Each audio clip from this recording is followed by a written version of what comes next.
You're about to broadcast live on Google Plus and YouTube. Yay, we're here. All right, you gents ready for the opening track?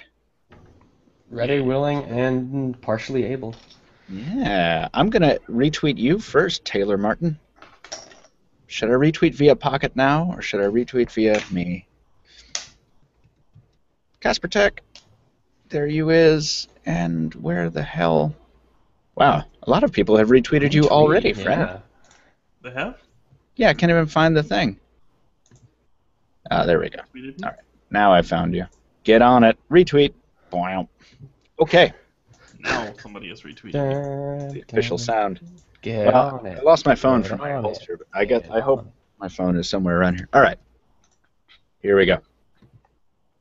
3, 2. If there's one thing we're all about, it's gadgets. And this week's podcast is full of them. From the vaporware of Microsoft's new Lumia and Surface, to the strange Sony Selfie smartphone, to the 2 new Android Wear wristwatches, and some interesting new accessories. We're paid to play with tech toys. And we're here to share the joy on episode 104 of the Pocketnow Weekly, the once-a-week podcast where we discuss news and opinion from the world of smartphones, tablets, wearables, and other gadgets you wished existed when you were a kid. From Boston, Massachusetts, I'm your host, Michael Fisher. Joining me on the flight deck are the young Liam Neeson of New Jersey, Chief News Editor Stephen Schenk. Good afternoon, and congratulations on your internet-appended nickname.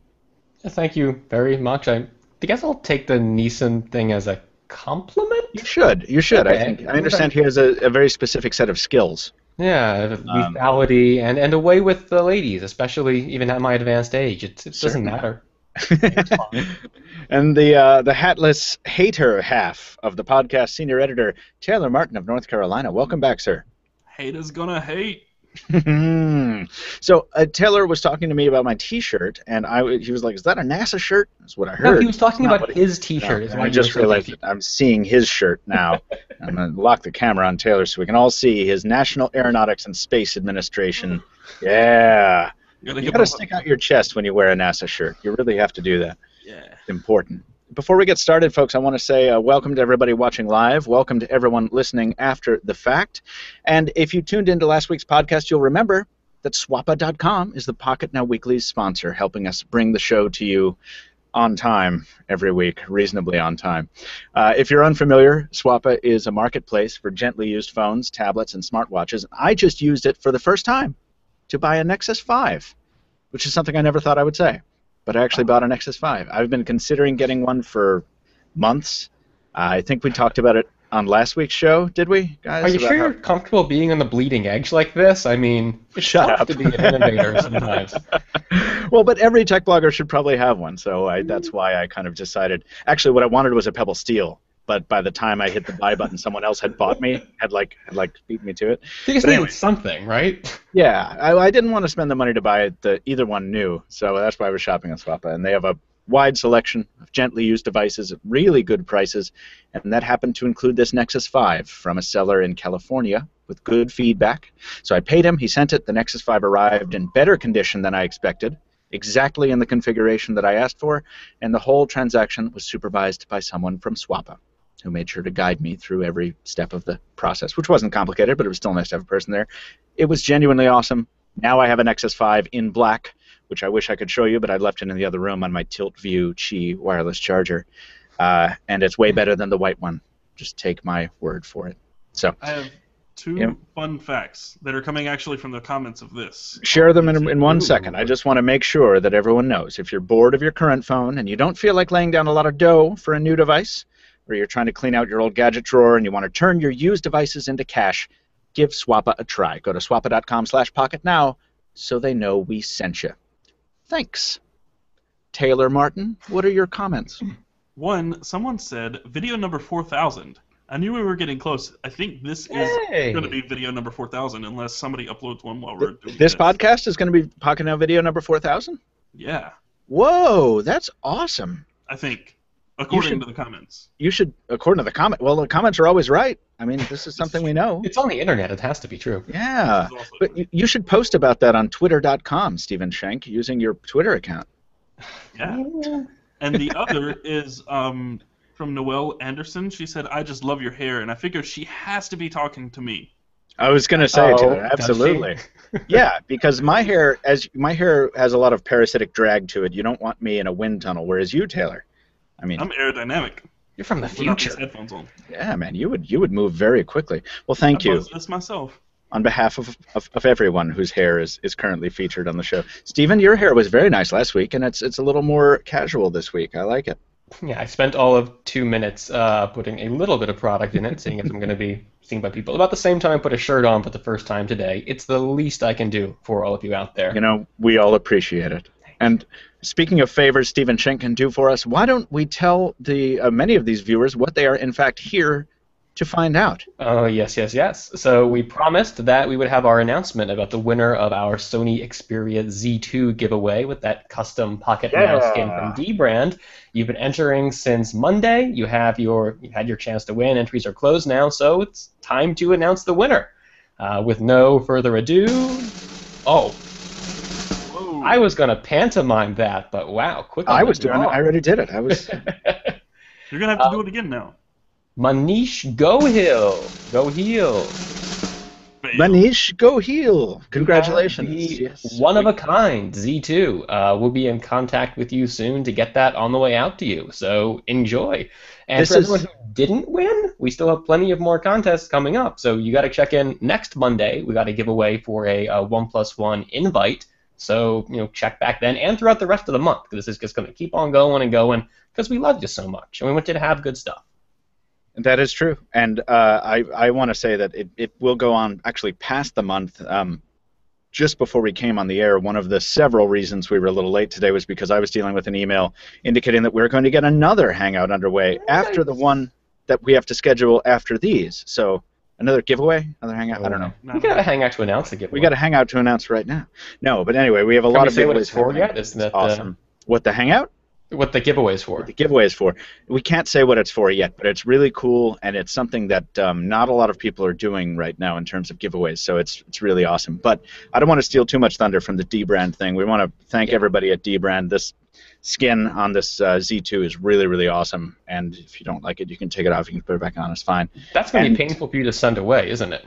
It is. I kind of would like to rock a Pocketnow branded device out on the town, but it's been a lot of fun, and thanks to everyone who participated and who didn't complain.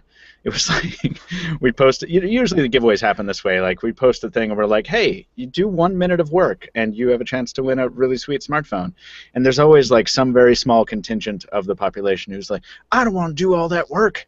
And I'm like, that's Facebook, that's I gotta cool. give my Facebook account. Yeah, and like those objections I actually get. It's the ones where it's like, I gotta go to the review and leave a comment. Like I gotta click this link and say something on the internet. No, I'm not gonna do that. I'm gonna do it here instead and like shit all over your giveaway. I'm like, okay, I don't want those people to win the giveaway anyway, so it's really works out well because they usually don't. Solved.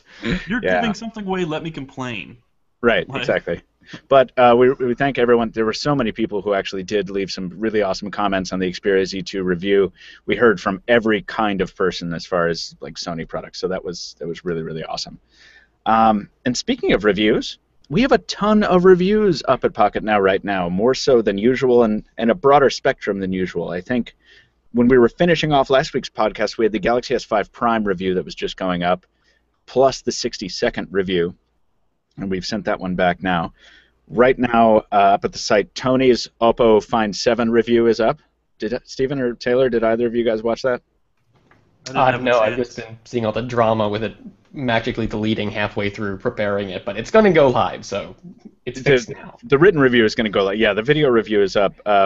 It's funny, somebody in the comments left a remark where it was like, Tony sounds bored or like he's being forced to do this review. Like, I don't think he's bored by the device. I think Tony's just really busy. But that's a cool looking device. I didn't realize how much it looked like the OnePlus One. Yeah, surprise, surprise. Yeah. That's not a surprise at all. Yeah, we're going to talk a little more about that. We are going to get to that, actually. I have a beef with you, or a bone to beef. Are you going to air the beef now, or are you going to let me announce the rest of the reviews? This is part of that. You left out my review that I published on yesterday. Oh. Tuesday. It was not yesterday. What review? The Desire 610. Oh, I'm sorry. Well, I was more excited by your Pressy review, but yes, the Desire 610 review is up for those interested in what an HTC low-ender looks like. I will add that, I'm sorry. The Pressy review is really cool. I want to hear about that. Taylor, tell everyone what Pressy is real quick, and see if you can avoid sounding like a shill, because I have this disease that's making me sound like a commercial today. I typically don't sound like a commercial because I'm the hater of the group. Hater! This is Pressy. Listeners, what Taylor is holding up, and I'll put the camera on here, Taylor. Yeah. Taylor is holding up a tiny device that looks like a little bullet, and except smaller than a bullet, with a headphone jack attached to it. It's actually, the whole thing is a headphone jack, and you plug it into your 3.5mm port, and it forms a button on the outside of your device. Yes, it does. And so I have my M8 here. If I press it once, it'll launch directly into the camera app. Takes a little time, there's a little latency, and that's because it doesn't run in the background. So it doesn't drain your battery at all, it just sits there, and it doubles there's some knockoffs of this thing, and that's one thing I want to address. In the comments, everybody's like, why would you spend the money on this when you can get a cheaper one from, this website or that website? This thing is $27. Oh my god! Yeah, and that's down from the original $30 price. I don't remember, I think I did like $35 on the Kickstarter. And it came with a T-shirt. That's why I went a little higher, because I wanted a T-shirt. Because you wanted a Pressy T-shirt. I mean, who doesn't? Like $4 of hardware. Jesus. It's not even that. They sell these. There are knockoffs that are Chinese-made, of course, that are about $1 a piece. Yeah, that sounds about right. They work with the Pressy app, but I would rather help people out who have done all the hard work in developing this thing. And this thing, actually, from the pictures, it looks a lot nicer than the others. Just whatever. It's really cool because I have it set to double press to open to Todoist, which is my to-do list app. You can triple press to go into Evernote. You can program. Wow, that's got to be tough to do, like a triple press on a button that's small. Yeah, recognize it. It's actually not. The button presses really easily, and that's both good and bad because you get accidental presses all the time.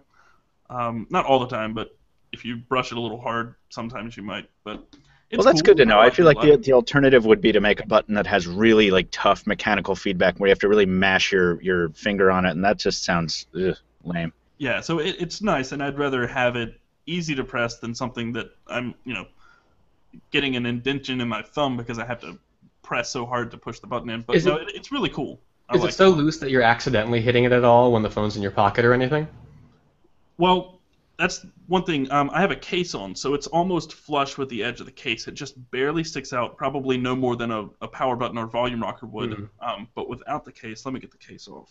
Yeah, so without the case, it does protrude a little bit. But what I love about this, while you're getting the case off, I'll just say, I think it's really cool that somebody can come along and innovate based on a hardware standard that is probably one of the least sexy things about the modern smartphone. We've come and talked about this a couple times where it's like, man, it's a headphone jack. Can't we just eliminate that? Like when you take the phone apart, it's such a big module. Yeah. Can't we just eliminate that and go to some advanced Bluetooth standard? But this makes the headphone jack, it gives it more utility, and it doesn't do it in the way that some of those novelty headphone jack toppers are. The ones that don't have a function, that are just like a little hamster that's like, hey.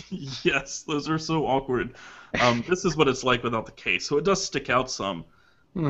But it's not terrible. When it sticks out like this, when you don't have a case, it's a lot easier to accidentally press it. But it sticks out to the degree that like a collapsible antenna on an old school FM radio would stick out if it was fully collapsed. Like that's what it's like. Yeah. Wow. Oh, geez. Steven means business. Steven has a massive CB radio next to his monitor for some reason. Is that what that is? Guys? Yeah, a wideband scanner. But you can go into the app that it's free in Google Play, and you can program different combinations of button presses and different things to do with this. And it also integrates with Tasker. So if you want to get really hardcore and do some crazy things with it, you can launch Tasker and have it do different things based on your button presses. So it's really cool. It's a little overpriced. I would say that maybe $5 to $15 would be a better price range for this thing. But I don't know.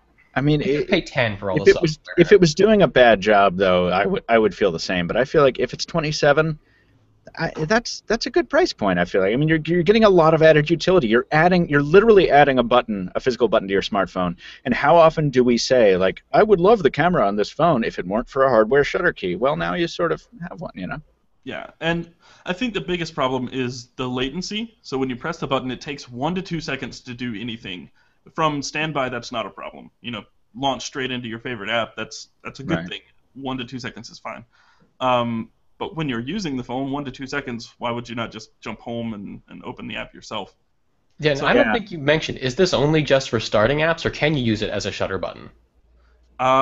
You can use it to take an instant picture. So you press it and it takes a picture. I don't think, and I didn't even test that if it works as a shutter key. I don't think it works as a shutter key in the camera app. Yeah, you can actually test that right now. I mean, well, and in any case, it doesn't have a two-stage like physical, you know. The focus, yeah, for half press to focus. So we're in the camera app. If I press it again, I think it says camera is busy or something. It doesn't take a picture. No. I see. All right, so but launching the camera is generally what you want to do with a physical button, like if you, rather than have to fiddle with the screen and stuff like that. So I don't know. Maybe I just like it too much. I think it's worth it. But it's cool. Find out for yourselves. Click on the Pressy review. It's linked in the podcast notes, and we have two other reviews. The 1520, After the Buzz for the Lumia 1520 is being worked on right now by our very, very capable intern, Jules Wang, and he will have it up tonight, I believe. So everyone waiting for that, please stick around. I still have the Lumia 1520 from GSM Nation right here. It's going to go back very soon, but we'll talk a little bit more about that device family in a second. And the LD West suspenders, the original holster. This review is up, and I'm excited about it. None of you like it on the internet, apparently, but I like it a lot. It's going to be a tough sell. You had to know this going in. I did know it going in, but I had a lot of faith that there were people out there who didn't mind being different a little bit. Did your girlfriend tweet you and say it's like a new age fanny pack or something? Yes, your girlfriend is very open-minded, and I appreciated that. No, you know, it's funny. Like it's not just about. I understand that like it looks weird, and that I understand that actually it's interesting, like sociologically, to see the geographic differences in the comments, because people remarking about these suspender holsters, and listeners, if you haven't seen the review, it's a pair of suspenders with a wallet on one side and a phone holster on the other. It kind of looks like an old-timey detective getup, and like you would have a revolver under your armpit. And it's funny because in other countries, people are like, "Yes, I suppose this would be interesting." And in the United States, it's like, "Well, here in Texas, you get yourself shot doing that." It's like, "Oh yeah, I guess." Reaching for my smartphone, then it kind of looks like I'm reaching for a gun if I don't have a jacket over it. But I wish I'd reviewed this in the wintertime. I wish I'd been able to review it with a suit jacket over it. But you know, it's Boston in the summer. I mean, it was like 92 degrees yesterday. There was just no way. And with a duster on. Did you take it off and have like an X sweat stain on your back? Oh. yeah. It's just so cool. I don't know. I like it a lot. Yeah. I think if it weren't $119 or $100 with the promotional code, if you watch the review, I would probably wear it with a jacket just because I'd like to free up my pockets. But I would never be caught wearing that thing without a jacket. It just doesn't seem practical.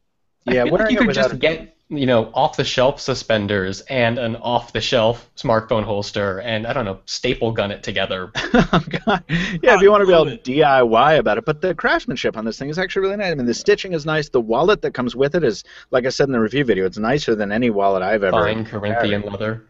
Yeah, it's got this sweet inlay of blue kind of fabric that kind of glistens in the light a little bit. It's very nice. But anyway, you should check out the video if this sounds sufficiently weird to you, and check it out. And LD West, we thank you for the opportunity to review these. And we were not paid for this review. By the way, this is a difficult tone to strike when you're reviewing something that you know is kind of a fringe element, and yet you really like it a lot, despite the fact that it's probably not going to appeal to a broad audience. It can be really hard to maintain a sort of level head about it, and I don't always succeed. And I think this time was like, in the first 50 seconds of the thing, I kind of come across as kind of like infomercial Stan-like, and I'm like, do you not like weighing down your pockets with crap? Check out this thing. Like, it's, so sorry, everyone. You missed your calling there, Michael. I felt like I came across that way with the Pressy review, but maybe not. I don't know. I don't know. I actually just read your text review, so I have to watch the video. I'll let you know. We'll see. It's actually very close to the script. Just FYI. Oh, okay. It's not the script, but it's very close. Convenient. Finally, in the reviews category, the Android Wear reviews are forthcoming, both for the Gear Live from Samsung and the LG G Watch from LG. And we are also going to have a written review of the whole platform next week. But in the interim, we're here on the air partially to give you an opportunity to ask us questions about both of these devices. Joe Levi also has a G-Watch, but he can't be on the show today, sadly. So use the Q&A app, people listening live, submit your questions, and we will answer them a little bit later on. And speaking of Joe Levi, to close out the announcements section, learn something. Watch his video. He taught everyone how to get OK Google everywhere on the phone. Very easy procedure. It involves talking to the phone and basically telling it what you want. It's pretty cool. I didn't realize it was that easy. So I think, with announcements having been concluded, it's time we heard a little bit from Stephen Schenk, the newsman. And it's time we, I think, do Windows Phone news for the first time since we've transitioned to the new format. Isn't that exciting?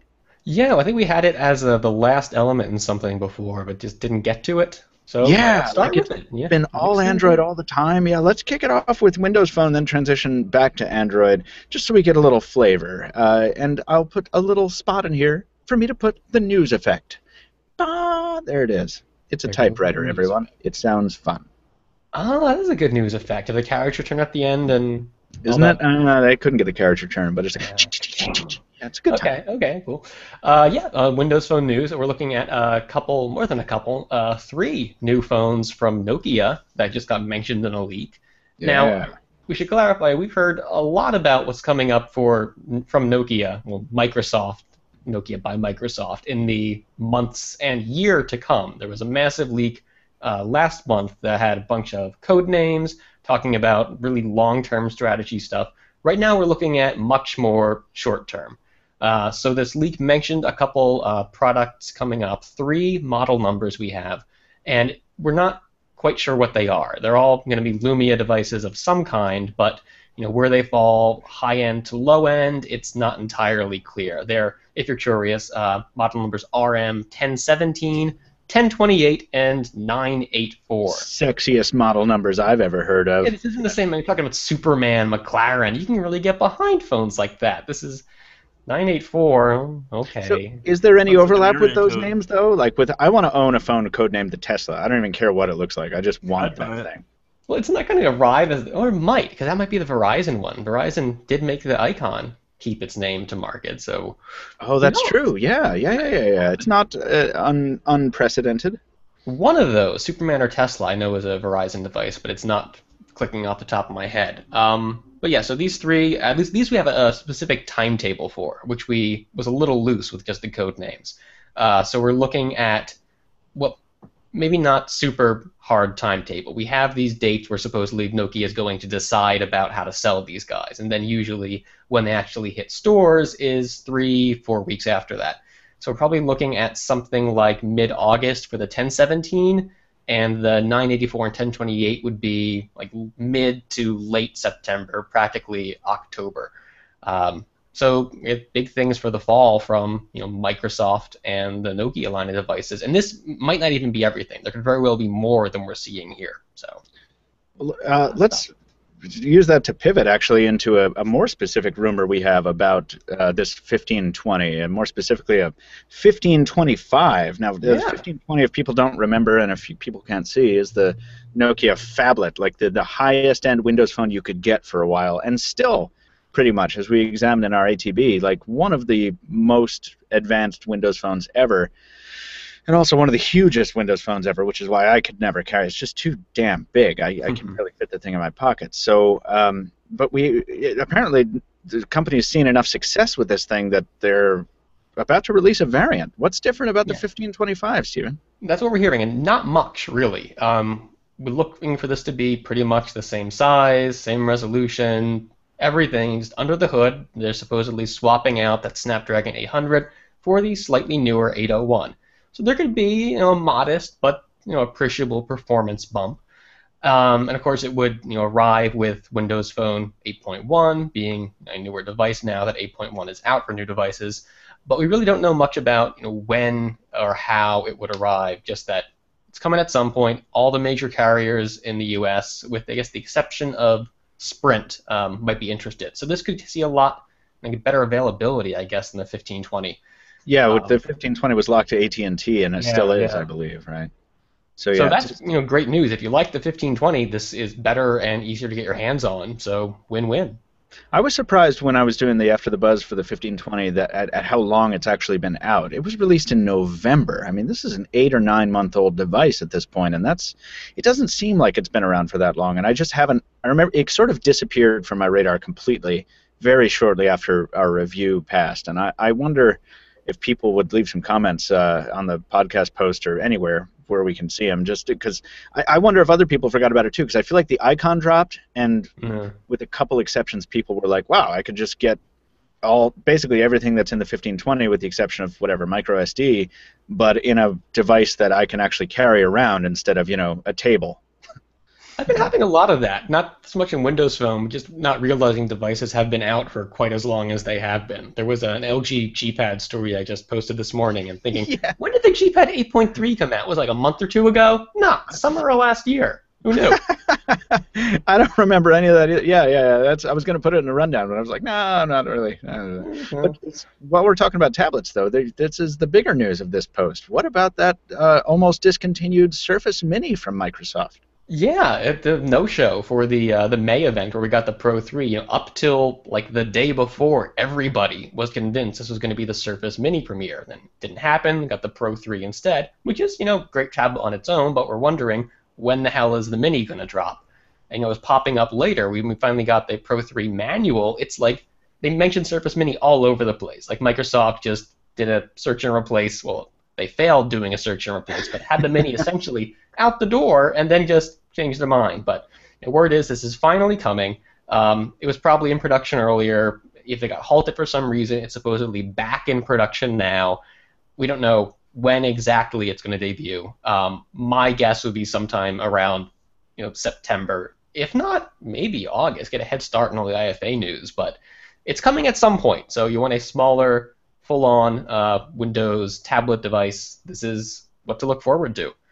Now, Taylor, you just sent off your Surface Pro 3 review unit to Adam Dowd, I believe. Are you feeling any vacuum in your life without a Microsoft tablet kind of, helping you out in your day-to-day? I had not touched that thing in about 2 weeks. Nice. I'm glad it was put to good use. That's good. I wanted to use it. Actually, right before I sent it out, I was at a coffee shop and I forgot my MacBook charger. And I remembered I had the Surface Pro in my book bag, and I pulled it out. And I was in WordPress editing an article I was about to push live. I don't remember what it was. It was just an editorial. And I clicked save. So I copied and pasted plain text. I clicked save in WordPress. It's a very, very simple task. And when the page reloaded, all of my formatting was gone, and it was one giant block of text, and the pictures were all pushed to the bottom. Yeah. This is why I didn't touch it. Yeah, that makes sense. Yeah. That's prudent. I understand. I'm actually, this is not a comment on Windows in general, but sort of RT. I'm using a Lumia 2520 as my second screen for the podcast just so I can keep along with the rundown. And you don't want to do that if you don't restart the RT between the device between podcasts, because I'm having some difficulty with it now. The Surface Pro 3, I want to get my hands on it because I want to remember what it's like to use real Windows on capable hardware again. But it sounds like I still have to be careful if I'm using it with WordPress at least. Yes, because that I had been working on that formatting for probably about 30 minutes, and it was all gone, just gone. I mean, I'm sure I had a backup of it, but then I would have lost some of the newer format. I was copied and pasted from my MacBook, and I was let's jump out of tablets and come back into smartphones a little bit with this phone that I want to say that I predicted in the form of an editorial like a year or two ago. You're taking credit for it? I am. Sony, you're welcome, and I will take my royalty check when it's convenient. Sony's launched the Xperia Z3, which we're calling the Sony Selfie Phone.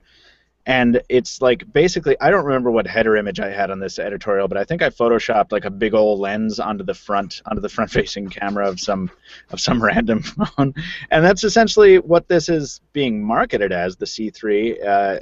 But you weren't saying that Sony should do this. You were just talking about making a front-facing camera look good in general. Yeah, making a really good front-facing camera. We've seen those before. And when I wrote it, we had seen this already. I think the DNA was the first HTC device to bring this kind of wide-angle, high-res front-facing shooter. 8X or 8S, one of those had a real wide-angle lens. Yeah, the 8X ported the same module from the DNA, I believe, and then we saw it, of course, in the new HTC One and the newer HTC One.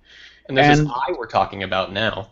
Yeah, so we got this big old lens on the front, but what strikes me about this Xperia C3 is, first of all, they didn't take a Z2 and bolt a better camera to the front. They took a mid-range phone and decided to make the selfie cam the thing, which I don't understand why manufacturers do this. I don't know the person who's like, oh, I take a lot of selfies. I need this phone, which is mediocre in every other way, but it has a great selfie cam. I don't want too much hardware distracting me from the selfies, is the thing. Exactly. I mean, the screen is 720p. It's a quad-core. 5.5 inches.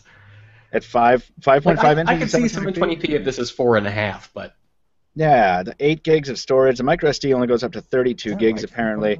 The standard shooter is 8 megapixels. It's like whatever. But then I would sort of be fine with that, even if the front facer then was really stunning, was really awesome. But what is it? It's a 5 megapixel front facing camera. Better than most, but not really. We see like 5 megapixels is like the new norm. Yeah, and I don't see anything about it has a wide-angle lens, Steven, is that right? I'm not sure. Rithvik's saying that, the thing is, listeners, we lost the post. It's got a front-facing flash. That's a big deal. So that's the only big deal about it. They've stuck a flash next to the front-facing camera, which I think I wrote an editorial about that too once. Is that a good idea? Like, just visualize this for a second. You're in a dark room and you want to take a selfie. So you do this and you have your phone like 2 feet from your face and you take it. That is blinding. Well, some software already does that. Some software already uses the LCD, the whole display as a flash, and it illuminates that to do. That's a soft flash. That's fine. This is a blinding LED 2 feet from your eyes, just like flashing in your face. I was thinking about this very problem when there were all these rumors. I think it was before the S5 came out, talking about maybe doing Retina authentication, where it might work fine in bright light, but if you're in a dark room, you're going to be, 1, holding the phone up to your face, and 2, having a LED 3 inches from your eyeball there. No one's going to want to use that. So that never happened for probably a very good reason. But you know what? I will say this. I'll come to its defense in this one respect. I have been in a situation where I've been in a dark room. I've wanted to take a selfie because, all right, there's 3 of us. There's no one else in the room. I have to, use the camera to do this. And I have to use the primary shooter because I need the flash. And, it's tough to fumble there. You got to figure out where to put your... Yeah, but now you got the Android Wear with the remote shutter, so problem solved. Oh, that would have been a good segue if I'd put this piece in the rundown, but I looked at it 15 hours after you posted it, and there's no comments. I know. I thought it was going to be big. This is a really cool feature. I know. Listeners, what we're talking about is the Android Wear function that allows you to snap you use the watch to trigger your phone camera remotely, which would be really cool if it had a viewfinder function too, but it doesn't. It does, doesn't it? Not that I saw. Maybe it does. I just saw that it was just like a big old button. After the fact, it showed you the picture, but... Yeah. I don't know. Anyway, it's whatever. Well, they should do that if it doesn't. It's a really good feature for some creep shots. Yeah, that's the problem with making all this stuff easier to use. Sony should have gone with that marketing strategy for the QX10 lens. Just leave them in an inconspicuous spot. You can control them with Wi-Fi remotely. I know. It reminded me of the attachable lenses too. Yeah. Well, we're going to try and get a C3. I have a request in to one of our retail partners to see if we can snap one up early, because I would like to try it out. I really would. I mean, even if we don't give it the full review treatment, I'd like to see, all right, this is the selfie cam. This is the first phone that's really highlighting the selfie as its reason for being. So in addition to touching firsthand this bit of kind of disgusting, physical evidence of our own narcissism, I would like to see how well it works in that regard. So we'll see. Steven, I'm going to Betridge's Law you. Could the Nexus 8 confirmation really come this easy? No? I don't think so. No. So what happened here is there's this Indian import database, Sauba, which is my favorite site on the internet this year. And you got to say it that way because it's You so have much to say it that way, because otherwise nobody knows you're old-timey car submerging horn. beneath the waves. Yes. Sauba. Uh, and so they have these text listings that accompany the import log, and usually there's a lot of info in there compared to the stuff we see from like an FCC listing where it might be a model number and manufacturer name. This will have stuff like the screen size, which is almost never mentioned in, I mean, even something like a user agent profile. We get resolution, we don't get screen size. So when this says, like we saw before, something with the LG G3 Mini, well, that's had a model number, not the name, but 4.5 inches, it gives us a lot of information there. Sure. And this time, something saying, clear as day, Nexus 8 prototype tablet. So, got our attention, yeah, but is this real? Because it's not mentioning the manufacturer, which is almost always there. It's not mentioning anything like size, and one of them had a weird aside in parentheses, just like the Nexus 7 or something like that. It didn't seem like the most professional thing to put on a government customs filing. So I kind of think this isn't real. And certainly the Nexus 8 name isn't like a surprise. This has been floating around in rumor circles at least forever. So someone could easily just fill this in a form when they're importing some, stupid 2G Chinese tablet. So we don't know. The price, though, does sort of make sense. It's at $280, which I guess for an 8-incher might not be. We see the prices go up from the Nexus 7 2012 to the 13. If we're looking at a bigger model, and this year, I could see it going up to $280. But yeah, what did you have there, Taylor? How do you explain the all caps words that say "this is real" with like 8 exclamation points? That's what I was thinking. I want to sneak into an internet connected grocery stores system, the Food Lion or the Star Market, and just next to Progresso soup and Hydrox cookies, put Samsung Galaxy Note 4, a fake SKU, and just see how long it takes someone to dig that up. It's could the Galaxy Note 4 go on sale next to the pepperoni? Exclusive. Yeah. It reminds me of the old days when you'd see the SKU captures of well, actually, you still see these, but when I was following them, the SKU captures of different colors of, Sprint dumb phone or whatever. It's it's coming to the system, guys. If you want a blue Samsung M610, it's coming. It's all right. I don't know. Is it that? Yeah. The Google Voice search is a big component of Nexus tablets, and it's a big component of Nexus phones, and all Android phones now, and now Android Wear as well. And while I've tapped my link, my device doesn't want to open it for me, but I remember the story well enough to tell you that Joe Levi reported on the fact that it can now take corrections. Or was it Joe, or was it you, Stephen? That was this guy. Oh, sorry. Joe Levi did a story on OK Google Everywhere. Sorry. So, Stephen, you reported on this, and I love this. I know. I've been telling it to do this, even though it wasn't able to, I think, since day one. But now it's finally listening. So what's happening here is you say something to Google now. If it gets part of the text garbled, and this works great with proper nouns. Like if it's not super familiar with what you're saying, it's going to do something that sounds close. What you can do, instead of redoing your search from scratch, is you just say, well, you click your button again to get it listening. Click your microphone icon, and you tell Google, no, I said so-and-so, and correct it. And it's context aware, so it's able to pick out what in the original query that it got incorrectly. It's able to hopefully hear you right the next time around, put that name back where it belonged, give you the results you were looking for in the first place. And it seems to work, pretty well. You have to sort of, fake it to get it to do a bad result in the first place. But the correcting part works as advertised, at least in my tests. Well, I know how that's that's a very, I don't know, satisfactory thing. It just gives you a satisfaction knowing that you can say, no, you're wrong, I'm right, this is what I said. But is it really any more efficient than just saying what you said again?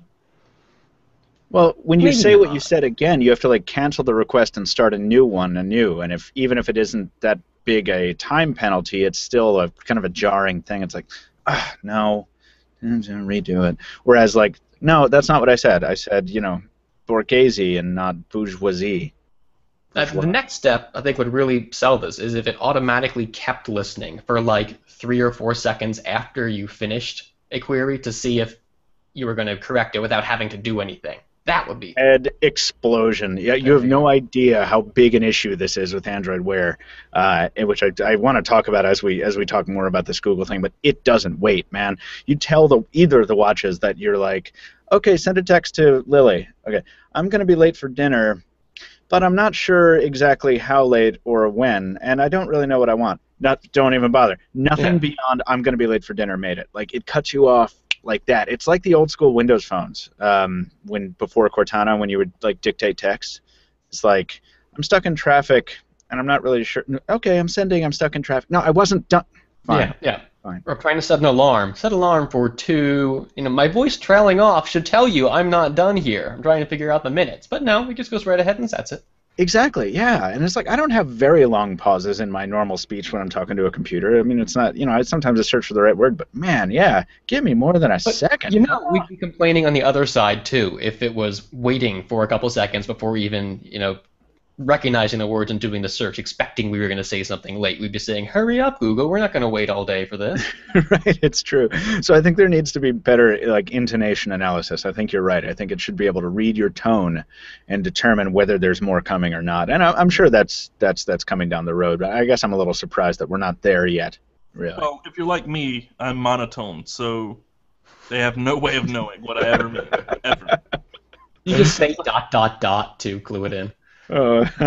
Yeah, somebody in the comments for my Pressy review said, this guy is monotone, fire him. Oh, Taylor, you can't catch a break in the comments. Was it Will Ferrell character who can't control the volume of his voice? What? Oh, yeah. Nobody Yeah.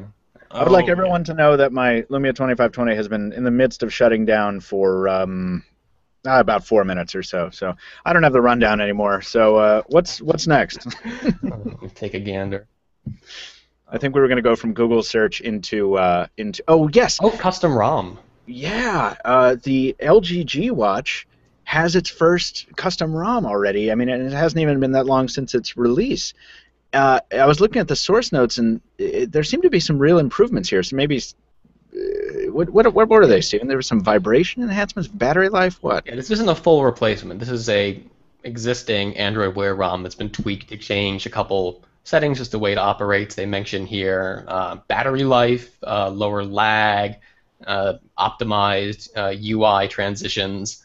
So it's not like anything groundbreaking either, but just lots of little things sort of make them a little better. Maybe the sort of stuff we're going to see in an official ROM a little later on, but if you don't want to wait, you have the opportunity to get a little hacky and fix it up now. Yeah, but I want stock Android on there, like full Android L, like right now. Keep wishing. You want a straight up OS on the G Watch? Yeah. Life. Somebody's going to probably try to do that at some point, I'm sure. I wouldn't be surprised. These guys have decent processors in them. Was it a 400 or something? In the G Watch at least? Yeah, it's a Snapdragon 400. I think in both of them, I believe. I did the comparison on these, but I can't remember exactly the specs. But I believe it is a Snapdragon 400 in both of them. 512 megs of RAM, I think a gig of storage, possibly. That's about I should right. have had that stuff. I'm a little thrown. This was a phone a couple of years ago. I know, exactly. Yeah, this was not all that long ago. This was a phone. I mean, my God. I think same screen size too. That's yeah, it's true. It's like this would have been the display in like a clamshell phone from like a little 2.5 inch. Yeah. Let's go ahead and transition. We're already talking about them, guys. So why don't we just go ahead and move? I've got the Lumia 1520 saving the day for the 2520, which is just never going to recover, and that means that we're going to jump into our first non-news segment of the show called Gadgets in Hand. What, Taylor? You skipped over my editorial. You're killing me, man. What editorial? There was an editorial mixed in with the news. Oh my God! It's the OnePlus bit.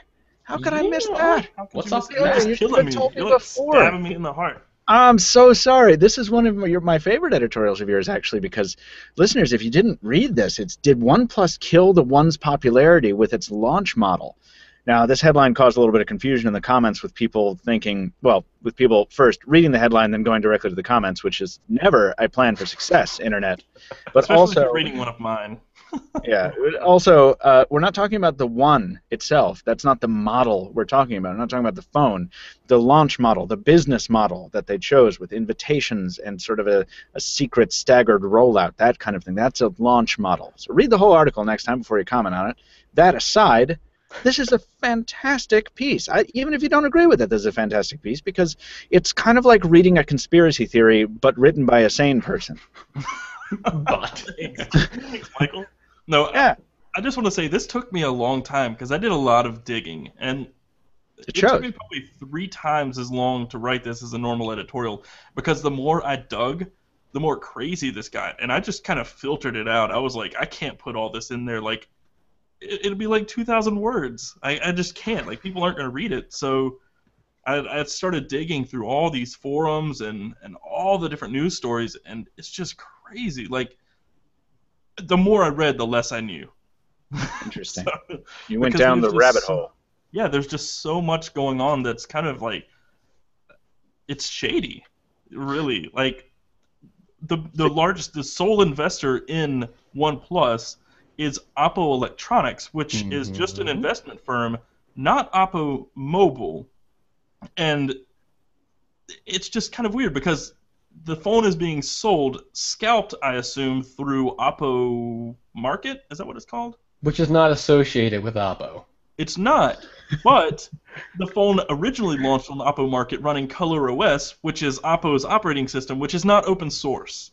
So how would OnePlus get ColorOS if it wasn't affiliated with Oppo at all? Like, it's just like so much is going on that you just...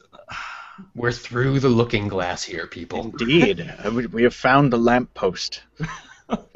I know it's fascinating. I meant to skim the editorial and I didn't. I actually read the whole thing all the way through because of these questions, which is fascinating. Taylor, to your credit, you bring Oppo's or not Oppo's, OnePlus's story. You know, you bring their side of the story where they've said we've been upfront with this from the beginning. Oppo has been our lead investor for. You know, we haven't tried to cover this up, but when you take all the stuff and aggregate, it's like and especially the fact that the OnePlus One looks an awful lot like the Oppo Find 7.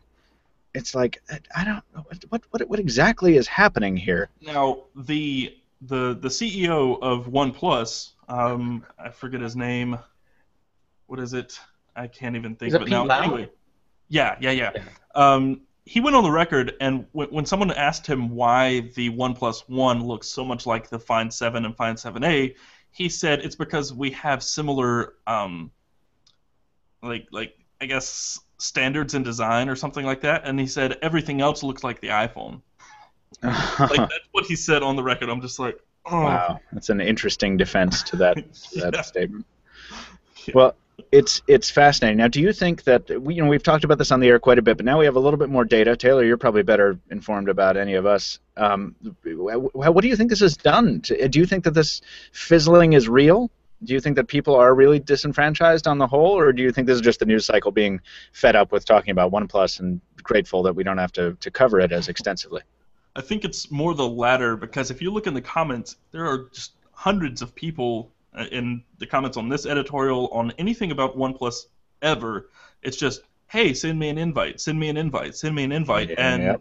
You get that everywhere. Everybody still wants this phone, but not, I think, because the original reason, just because it's so cheap and so high-end. But the problem is, there are some serious quality control issues with this phone.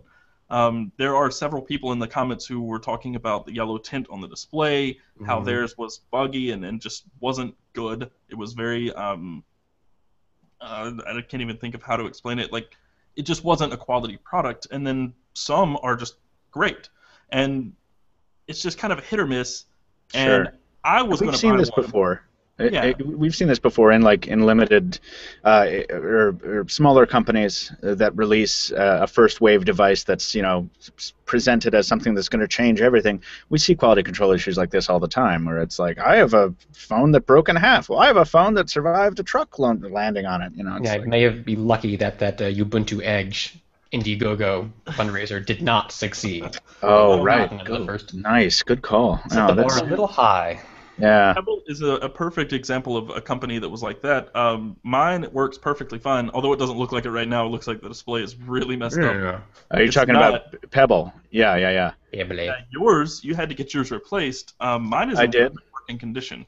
Yeah, well, yeah. No, Pebble's a great example of that. So that's what I'm saying. I say we shouldn't necessarily rush to all pile on OnePlus for these issues. I mean, we see this happen with companies, and I actually laid hands on a OnePlus One the other day, and I'll just select this Q&A from the Q&A list here. Yeah, our friend of the show, Chris Larson, is going to have his review ready. I think we're going to put our review up on Saturday. It's a short review. It's just a guest review, so it's more like an editorial length.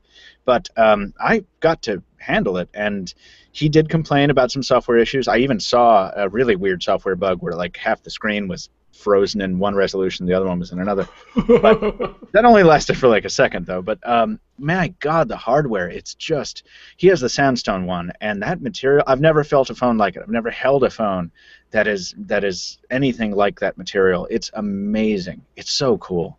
Yeah, it sounds like new materials are coming, too. Yeah, we've heard rumors about the denim for a long time. Well, they announced that they were going to have these at least 5 different types, but it never. Then when the phone was actually announced, they had with the 64 gig, you had to get in the Sandstone, and the 16 has another finish. But now they're teasing, and I'm probably going to post about this a little later on, if Rithvik doesn't in my stay, that the wood option could finally be arriving really soon. Which would be interesting. I mean, we've seen that in Moto, so I'm not chomping at the bit for that. Yeah, and it's been done, but it'd be nice to have the option. If it's anything like the Fine 7a, then I'd really like it. Like, I really pondered this. You and I were talking about it, Michael. You had an invitation, and I was seriously considering getting this, but the more I read, like, the more I don't want anything to do with it. But just because the company is just, it's not being transparent at all. It's coming out in the forum saying, hey, we have production issues, but when people are like, why can I buy this phone for $400 from OppoMart, but I have to get an invitation from you? I find it very difficult to believe that this retailer is scalping enough to resell these phones. Yeah, I very much soured on the idea of this thing. I was really enthusiastic about it when they were leading up to the announcement, but once, I guess it started with the whole invite issue, and now hearing just the missteps it's making, like the ridiculous business, how it messed up the CE logos for the European launch. I mean, this is not what you expect from a company you're trusting with hundreds of dollars for high-end hardware. Step up your game and give us something we can work with here. There was an interesting take in the comments of my editorial, and I can't find it. I don't even know how to find it. There's 100 and some comments on the editorial. But someone was saying that one of the reasons that they did the invitation model was not just because they knew that they were going to have meet really high demand and not be able to keep up with the demand with their supplies. Also because they were afraid that a lot of Chinese manufacturers, or not manufacturers, retailers, would buy them and then resell them for more online all over the place. Interesting. To be an end run on that. I can't confirm any of that, but that's a very interesting theory. So. Yeah. But we can only hope that OnePlus is going to take some lessons from this process. I'm sure they will, and improve going forward. And if the company's software prowess, if they're custom, because it is another what big version of CyanogenMod is it? It's a custom, but this from the ground up designed for this hardware. So this should have been a really big selling point, but it's just being outweighed by the other crap. They shake out the bugs in the software, and assuming it's not a hardware issue, assuming that this isn't, some of the software issues are not being caused by something in the hardware, if they can live up to the hardware on the software side, I think that it could be a really compelling phone, especially at the price point. And it's not just because of the material, but I have to say, when you hold the thing, particularly the Sandstone one, when it feels like this kind of pumice stone in your hands, not only does it not feel like anything else, but it also it presents itself subtly differently than the Oppo Find 7 does, and it has a little bit more of a pronounced bezel that I'm at a loss for words. I just think it looks so much better in person than it does in photos or on video, and I almost regretted my decision not to invest in one. But take this for what it's worth. I'm a hardware guy. I'm a build quality, fit and finish nerd, so I'd put up with some crappy software for that. But anyway, we're gonna. Yeah. Just to clarify, I want to say that I have no beef with the OnePlus One, the phone itself. Like, I really like it. I like what the company is trying to do. But the point I was making with this editorial, the company is being shady and not transparent, and that is where I have issue. Like, I can't get behind a company that's doing so many things like poorly and wrong and not being upfront about it. Like, hey, we made a mistake, or they're just saying, this is why this is being delayed. This is why we don't have more than 10,000 units to sell right now. Like, what you're saying is just quit being shady. Yeah, just be open. Tell us, and everyone will instantly like you more. Are you part of Oppo? Is this some sort of like hijacking marketing scheme? Like, I don't know. I don't care. But if you're trying to do something cool, just be upfront about it. Good advice Words for to any live company, any person. Yeah. Exactly. Yeah. Well, let's move into. We don't have a sound effect for this segment yet, and I was going to ask you gentlemen to help me with this. Do hand farts if that would. Do some armpit farts to lead into this. No, this is a segment called Gadgets in Hand, where we have our devices in hand, or in this case, on wrist, and we take your questions live from the audience about how they operate, how they work, how well they work or don't. Any questions you want to submit to us, we have a ton lined up in the Q&A section, and I say we start hacking away at them. What do you think, gents? But why don't I start with you guys? Neither Stephen nor Taylor has a Android Wear device yet, if I'm not mistaken. And if you have Stephen, you seem like you might never want one ever in your life.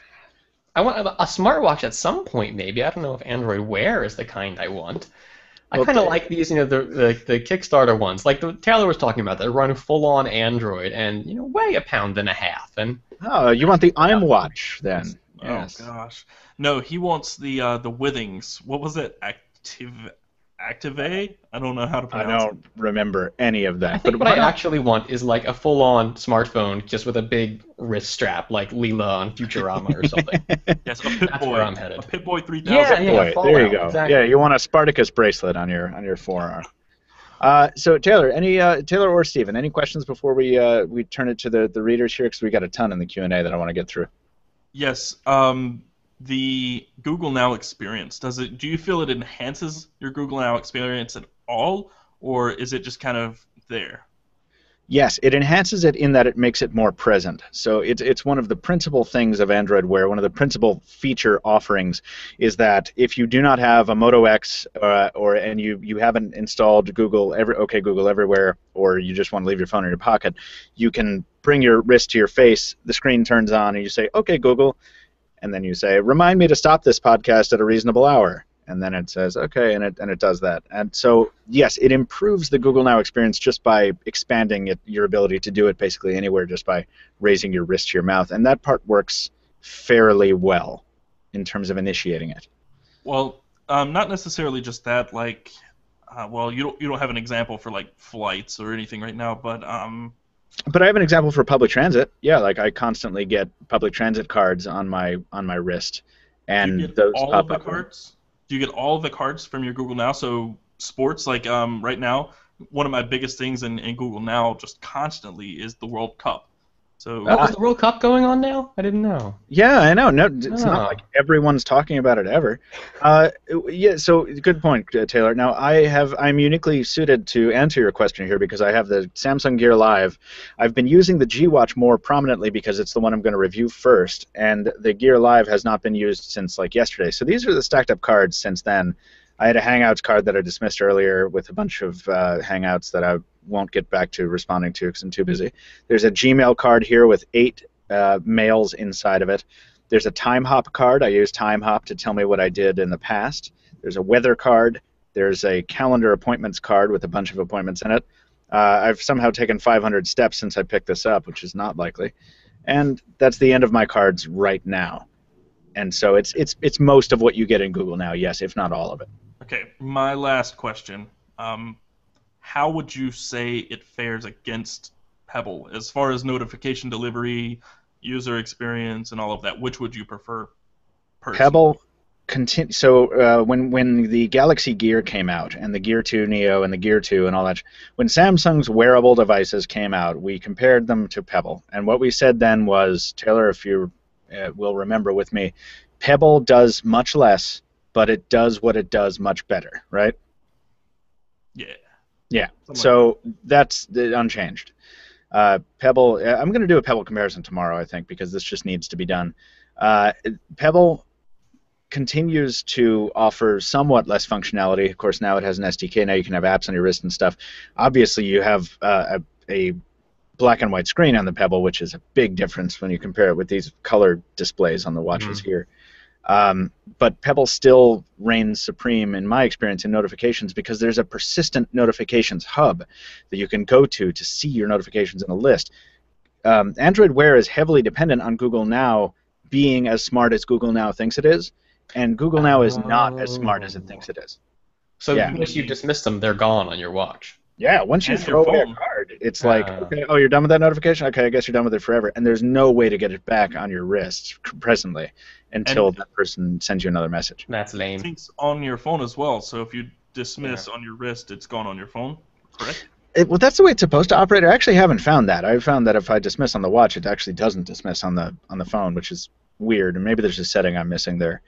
One thing I'm curious about when you get to do those comparison tests with the Pebble is what the battery life situation looks like on the phone end. Because you know that anytime you're going to be using one of these smart watches, it's going to have some kind of hit on your phone's battery life. I'm just curious if what Android Wear is doing on the software side, it seems like it might take a larger toll than what Pebble is doing. That's what I'm seeing too, and I would like to find that out myself. It's going to take the weekend to get those impressions. It's always battery life that hangs us up on these guys. You know, when people are like, "Why isn't your review live yet?" It's like because they haven't been able to cycle through the battery stuff. But I think this is going to be the important question: is Android Wear versus Pebble? I mean, that's kind of what people want to know here, and it's not just our kind of affinity for Pebble, or I won't speak for you guys. It's not just my personal affinity for Pebble that's saying this. You know, Pebble from the beginning has always said, like, we're going to do a couple things, and we're going to do those things really well.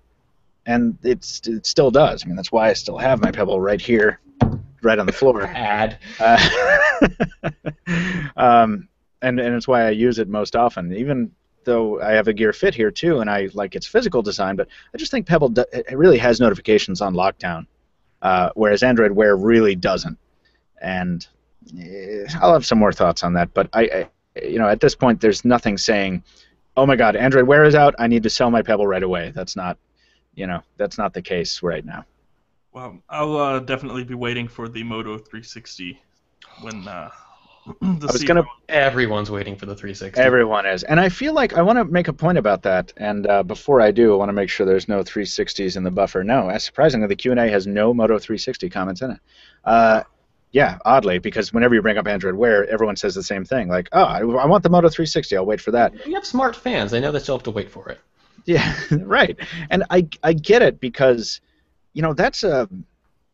that's a perspective that I think is kind of damaging to the whole Android Wear thing. I wonder if it would not have been prudent for them to wait, because they're launching with the G Watch and Gear Live, which means, maybe they can shake out some of the bugs before the real high-end Android Wear piece gets here. But it's also kind of robbing a lot of the excitement of this launch, for me at least. If I was using a Moto 360 and I were not paying attention to my own impressions, I would be giving this platform so much more slack than I am, because the Moto 360's beauty of beautiful hardware would serve to, compensate. Yeah. And it's not the case. I think with these more conventional devices, like the Gear Live and the G Watch, the limitations of the platform are more evident because you're not being bamboozled by, like, oh my God, it's a round screen on my wrist. It was a weird way to introduce things, the way they did it too. I mean, it's remembering now, this is back in April or March even, I think, when these first went live. So we've had this idea of the round smartwatch sort of hanging over this from the beginning. I wonder if it would have been different had they waited to I.O. to actually introduce all of the hardware in the first place. Well, I guess then they still would have had to talk about the circular form factor, even without a specific device for us to be looking at. So maybe still we'd be anticipating that, and it would be coloring our opinions of all the Square stuff. I don't know. It's so weird when you have this, not only a new product category, a newish product category, but a company's first entrance into that space as a brand, and you have this device that really everyone is waiting for and everyone is drooling over, but which won't get here, for a while. It's interesting, and it's interesting that it's Motorola that's doing that with everything else going on in Motorola's camp right now. It's very curious time in the wearable space. Well, I'm a patient person. I have a really random and unrelated aside because this just popped up on my Twitter feed. That's not like you, Taylor. What's wrong? This. This is Jeff Gordon supporting not texting and driving, and you can get free thumb socks. to Jeff, but I need thumbs when I'm wearing driving. thumb socks on our podcast. Jeff Gordon thumb socks.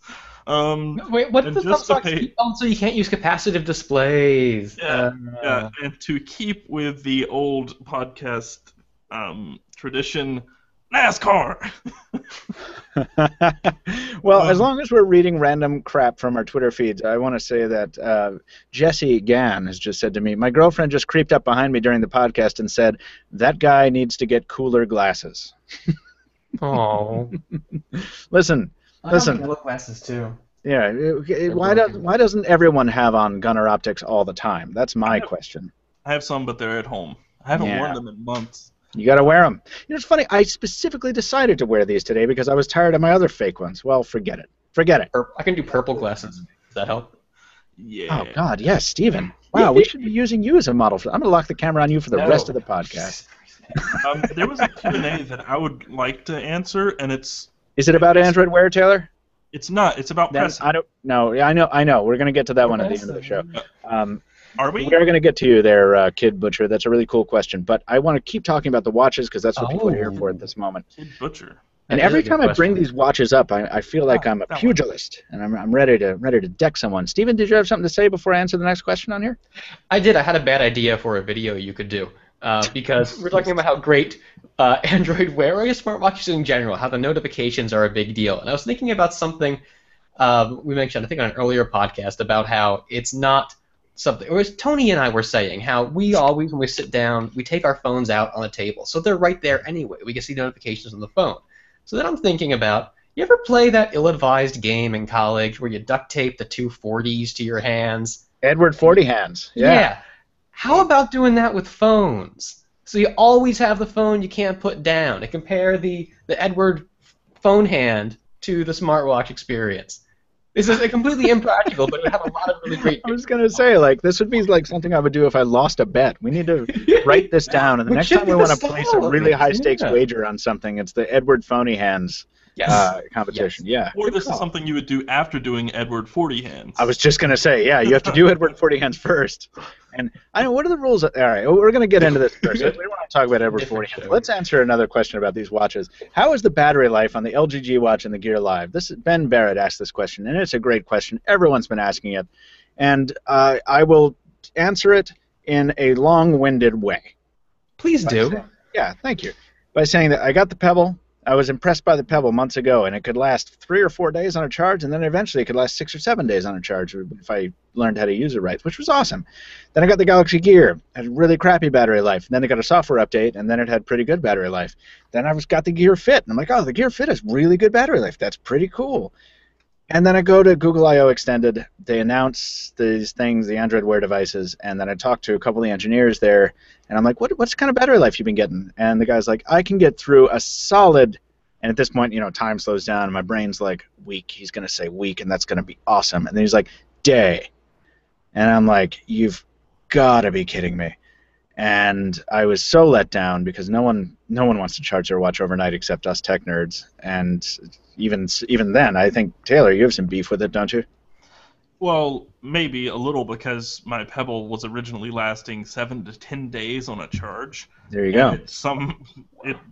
Overnight it changed to lasting 1 to 2 days. Usually only one. Well, suddenly, you had that very specific problem, but yes. Yeah, so that's where I had the beef. I wouldn't mind charging my Android Wear watch every day if that's what I'm taught to expect out of Android Wear. Sure, and they've made no bones about it. They've said a day of use is what they're advertising. They're not lying about it. All I'm saying is, my God. And when you think about it, it sort of makes sense. Every time you raise the watch, just like Gear Fit or just like the gears, it's the accelerometer tells the display to wake up if it thinks it's looking at your face. Additionally, every time you are in the shower, by the way. They're both IP67, so you can take them in the shower. And you're shampooing your hair. You can't notice but see that each watch is lighting up every time you move your hands up to your head. And that sucks because they're not as smart as they think they are, once again. When you are, what are you doing? Oh, when you're reading in bed, which I was doing last night. When you have a tablet in your face, you're reading a novel, and you like move in the slightest degree, the watch is like, oh, are you looking at me? I'll light up. And then your whole half your room lights up. And you're like, no, I'm not looking. I'm not. No. I was going to say, turn the lights off in the bathroom and have like a cool shower light show. But yeah, doing that in bed, it works just as well. Yeah, you could have a disco Android Wear experience. Yes. But, you know, the screens turn on too often. But there's other sources of drain, too, because it's always listening for the OK Google command when the screen is lit up. And so you've got that issue going for it. You know what I mean? I mean, you can manually do a palm tap to turn the screen off, but now I'm wishing they put Snapdragon 800s in there or something, or like the Moto X where it's listening all the time. Yeah, with the the vocal input contextual coprocessor thing. Yeah. So the upshot of all this is to say that you should not expect more than a day's worth of battery life from either one. However, this G Watch is currently on day 2, and it's about 3/4 of the way through day 2, and I'm at about 25% power. So, and you know, I'm not putting it through light use. I'm getting a lot of notifications. I'm using it quite a bit. Which one's 400? Which one's popular? The Gear Live. I'm very popular. The Gear Live has a smaller battery. It's 300 milliamp hours. The LG has 400 milliamp hours. So the Gear Live, I don't have impressions yet, but I expect that it will run out sooner, despite the fact that it has an AMOLED display, which should help it. You know, maybe they'll even out. I don't know. In the comparison, you'll notice I say wait for the full review because we did the comparison. We just didn't have time to get the impressions. So the point is 1 to 2 days. There's your answer, Ben. I hope 5,000 words were worth it. Go ahead. I have a related question to battery life. Is it worth it to have the ability to search Google from your wrist as opposed to not on Pebble or something? Or so using like S-Voice on the Gear watches? Using S-Voice on the Gear watches is a recipe for infuriating descents into madness, so I would never recommend that to anybody. But using Android Wear is the OK Google search itself enough to prevent you from going out and getting a Pebble? Is that your question? No, I'm saying is the trade-off for battery life worth it? Oh, I see what you mean. It is. Life, the ability to search Google and get intelligent cards of information, or you can get Google now on Pebble, but it is a terrible, terrible experience because it's just it's incessant. It is awful because it's just like the weather. Your weather thing will pop up in your notification shade saying what the weather is. It does that every time it pops up in your notification shade. It pops up on Pebble. Or if you want to do directions, if you're doing navigation, you can enable that using Pebble Notifier, and you can get turn-by-turn notifications on your Pebble. Except every time the distance updates, you get a notification on your Pebble. So every 1/10 of a mile... Yeah, that sounds thoroughly broken. Yeah, no. Right. So that's why I want Android Wear, is because I use Google Now a lot. And the Google Now experience on Pebble, you can get it, but it's just very, very annoying.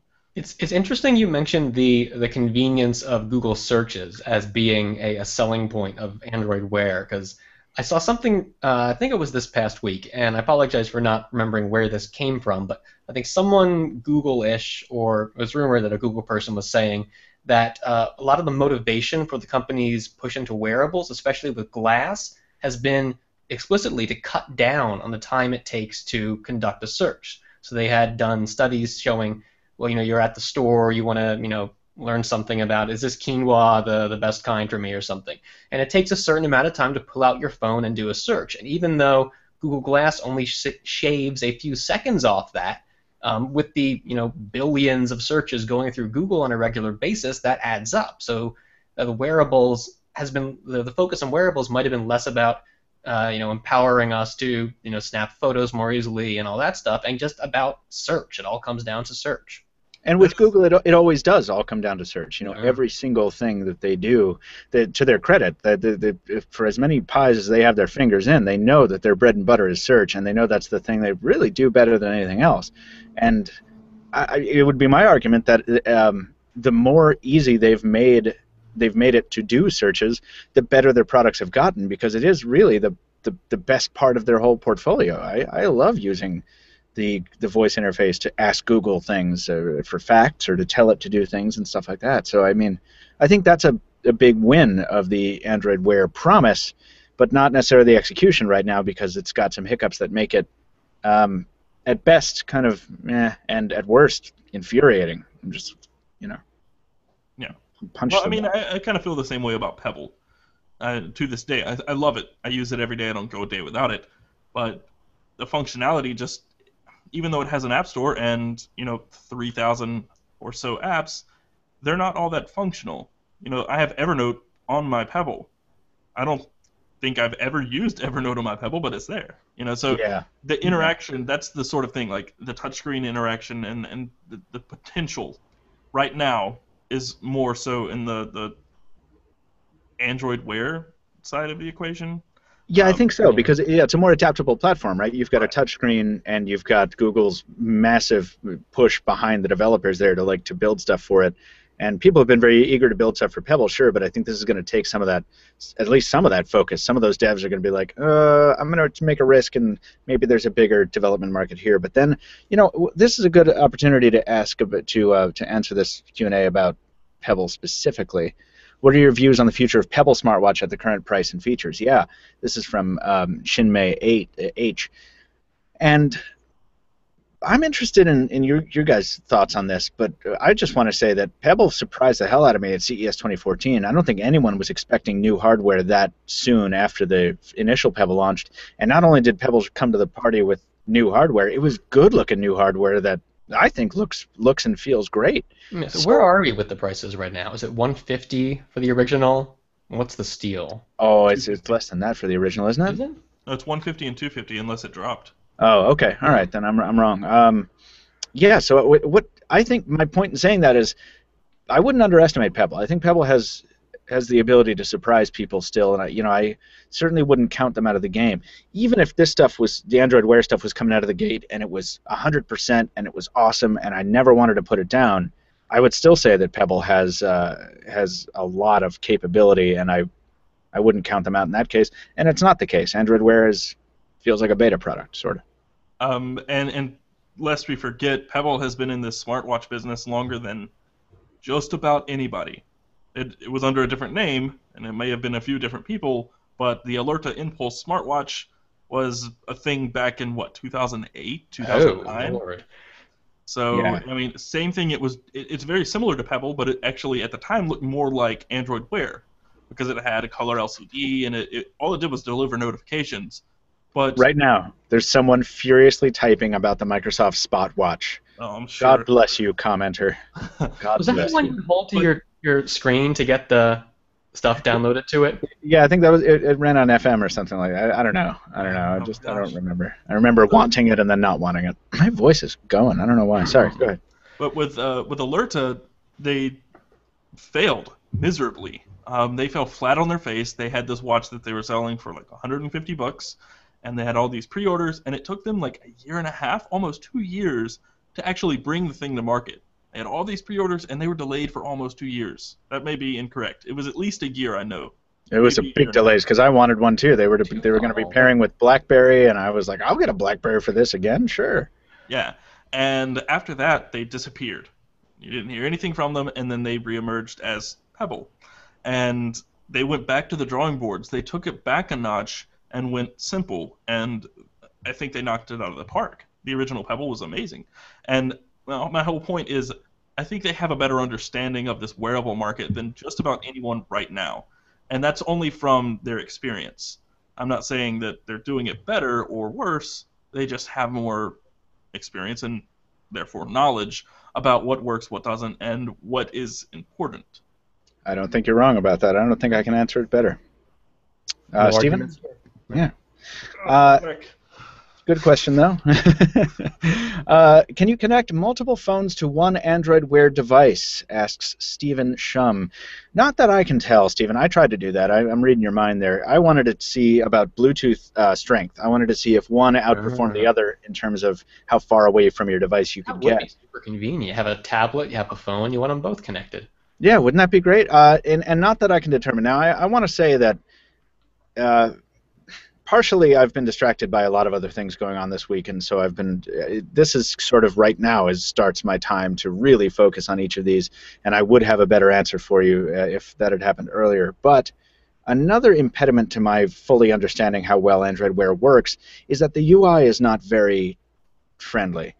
The app looks pretty, the UIs on the watches look pretty, but in order to access third-party apps on a watch, for example, you have to raise the phone so that raise the watch so that the screen turns on, tap on the wallpaper to get the Google Now interface, the white screen, and either tell it to start an app, or if you can't remember the name of the app or you just want to scroll through your apps, you have to scroll through a never-ending list of suggested voice inputs and go to the bottom and hit start.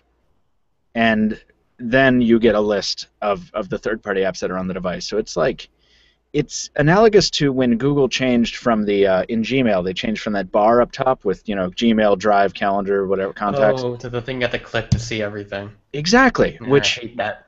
The change they made makes it look much better. Yes, indeed, it's very cool looking, but it has also added one step to the process. And considering how often I do that one step of jumping between Mail, Calendar, Drive every day, it's infuriating. So And you want like a home screen or something, right? what's that? You want like a home screen launcher like we have on phones. Exactly. Yeah. Icons you can click. Right, but instead, because the base of Android Wear is Google Now, because that's the foundation, it's always changing. You never know what cards are going to be there, and which. So, as a result of that, as a result of how the menus are laid out and stuff like that, now I've not completely ruled out connecting these watches to more than one device, but no, I don't think it's possible. Or connecting multiple phones to each device. Whatever. I don't know what I said, but yeah. So Words. Words are difficult. Letters. And this is a broader question on battery life, but I kind of like this. This is from Brino Carvalho about battery life on the Android Wear watches. Do you guys think the 1 day mark will be a barrier to make them really popular around the world? We sort of addressed this before, but I wanted to bring this back so I could make the point that, Taylor, I think you were about to touch on this. Doesn't it depend on how easy it is to charge? Yes, I would totally say that. One, if you're going on a vacation, that's a totally different thing. You don't want to have to take another charger with you, because right now I'd bring like 8 chargers with me if I ever go out of town. Yeah. But on a day-to-day basis, I wouldn't mind. I take my watch off and sit it on my nightstand anyway, every single night. So if it's just as much, if it's something as simple as a little stand you sit it on, I don't care. As long as it lasts me through an entire day and I don't have a dead battery by 3 p.m. every day, I don't care, as long as it can last a full day. If I'm told to expect 3 or 4 days and I'm getting 1 day, that's a different story. And that's kind of what gives me some pause, because I always have worse battery life with Android devices than anybody else. Actually, any phone. That's Windows Phone, iOS, doesn't matter what it is, I always get worse battery life. So I don't know why. It's interesting you mentioned that the vacation issue with having to bring along all those chargers. I have an editorial that I think is coming up this weekend that should address that in either a crazy or a really smart way. I'm not sure how it's going to go just yet, but I have a couple ideas. Stephen, I noticed that, and I was glad to see that you had a few editorials in the rotation. I just wanted to say. Yeah. It's about time. It is indeed about time. Let's just get this one out of the way. Is that a virtual boy in the background of Stephen's room? Stephen, is it? Of course it's a virtual boy. Doesn't everyone have a virtual boy? Everyone worth talking to. Good for you. A lot of people have been asking about that. Thomas, you're welcome. Do you feel, this is Jacob Mexon, and I like that. I'm actually going to hold that until the end of the show. Sorry. Do you anticipate the Moto 360, asks Quinn Walker, to ship with the same problems that the G Watch and Gear Live have currently? Or do you think one of the main reasons why they're waiting, is that they're waiting to get everything right? I don't think that's why we're on a delay. No, I think it's hard for them to make it. No. I do think they'll be better. We've been seeing really nice progress with the rate at which Android Wear updates have been coming out. There have been at least 2 so far in the very short life that they've had. So I think that's promising that we're going to see problems identified and quickly corrected. Google does not want these lingering. Totally. And I want to say that one of the nice things about the card interface, I feel like we've been kind of crapping on Google Now this whole time, but When you swipe vertically through your cards on Android Wear, the background behind those cards changes and is contextually sensitive. So if you get a Hangout from, like your girlfriend, her face will pop up behind that card. And then if you swipe to the next one, if it's a calendar appointment, you get a nice calendar animated thing. If you go to Time Hop, the little Time Hop dinosaur pops up behind your card. It's very smooth. It's very, very cool, and it adds this nice personal touch. And because there are often colors associated with different apps, you instantly know what it is. Like when the background goes red, I know I'm looking at a Gmail card, and I can swipe to the right to see more about it, or I can swipe to the other way to dismiss it. That's pretty cool stuff. The wallpapers that come with these are really cool, with the progressively clicking away second hand, which is going to look way better on the Moto 360 because it's round, but on the Gear Live, it's really cool if you leave the display on all the time. So there's cool stuff to be had here. And to get back to the essence of the question, no, I think the Moto 360 is tough to build. And let's not forget the elephant in the room. They're making a circular display. Yeah. That alone should give you enough of an answer as to why it's taking forever. It's a circular display. But not Motorola's first circular display, I will point out. I feel like there's a part of me that feels like they took the unused displays from all those Motorola Auras they didn't sell. Which were also not exactly circular. Oh, really? Did they also have a little landing point? No, it's the opposite. It's bigger than the circle. It extends like a teardrop, sort of, past the one edge. All right. Yeah, listeners, if you don't know what the hell we're talking about, go look it up. Motorola Aura, A-U-R-A. I've always wanted one of those, and they're still so expensive. It's like a 5-year-old phone. It's still really expensive. Go on Swappa. What was it? Swappa.com/Pocketnow. I should go there. Yeah. We don't have a mid-show promo spot this week, so there you go. Swappa. Just remember it. Let's see if there's anything else here. Yeah, definitely. Stephanie Gould, good question here. Do you feel like your Star Trek dreams have come true with the Android Wear watches? Yeah. I mean, I sort of felt that way with Pebble too, but the fact that you can, and all right, let's talk real here. The Samsung Galaxy Gear beats the Android Wear watches in that respect, because I think something that people don't realize about either of the existing Android Wear offerings is that they don't have a speaker, at least not one that I've found. So you can't play the sound effects you need? Right, well, you can't play the sound effects, but more importantly, you can't field a phone call on it. When your phone rings, yes, you can say answer or decline, but it's just like Pebble. You have to then go run and find your phone and pick it up. So you can't talk into your wrist like you could on the Galaxy Gear, which I understand it's nerdy, but I always thought it was a really cool thing, a fun thing to do. Wait, is there at least like a beep alert or something? Can you not set an alarm on the watch itself? Exactly right. So no, if you set an alarm, the watch will vibrate. Obviously, it vibrates for notifications. But yeah, when you say it took me like 3 days to realize there was no speaker on the thing, because I was like, why I'm saying OK Google and the little red dot pops up and it's listening to me, but why is it not going badoop? Yeah, how do you know it heard you right? Oh. Yeah. No. How jarring is the vibrate motor on those watches? It's not. If you belch at the same time as it goes off, you'll miss it.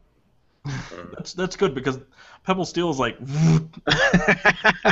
It's like the IT crowd episode. Everyone needs to take notes from Samsung in this regard. Oh God. Actually, and we give Samsung crap all the time, but HTC also has a really jarring one. Except it's like staggered, so it's like. I'm okay with that. You're okay with that. I'm okay with HTC's. Samsung's is like 30 seconds long for a text message. And it's also it's also much louder too. Yeah, no, you're right. Yeah. And it sounds hollow. But by the time you're typing out a response and it's still vibrating, and you hit send, and by the time it finishes vibrating, you get another one. You're still holding your phone and it vibrates again. Yeah. It's just. No, but it is true, Stephanie. This is a good question, because there's more of Star Trek to this. I'm not going to get nerdy on it. I just mean generally futuristic stuff. It definitely feels more futuristic on the G Watch too. If the display doesn't automatically wake up when you look at it, to just tap the screen and then it wakes up, or just to say "OK Google" and have it immediately respond, via a voice cue. And there's some nice touches as well when you're texting. You say your text message, if you get it out really fast. No, I don't have the ingredients for the meatloaf. You have to find them somewhere else. Period. Thank you. Period.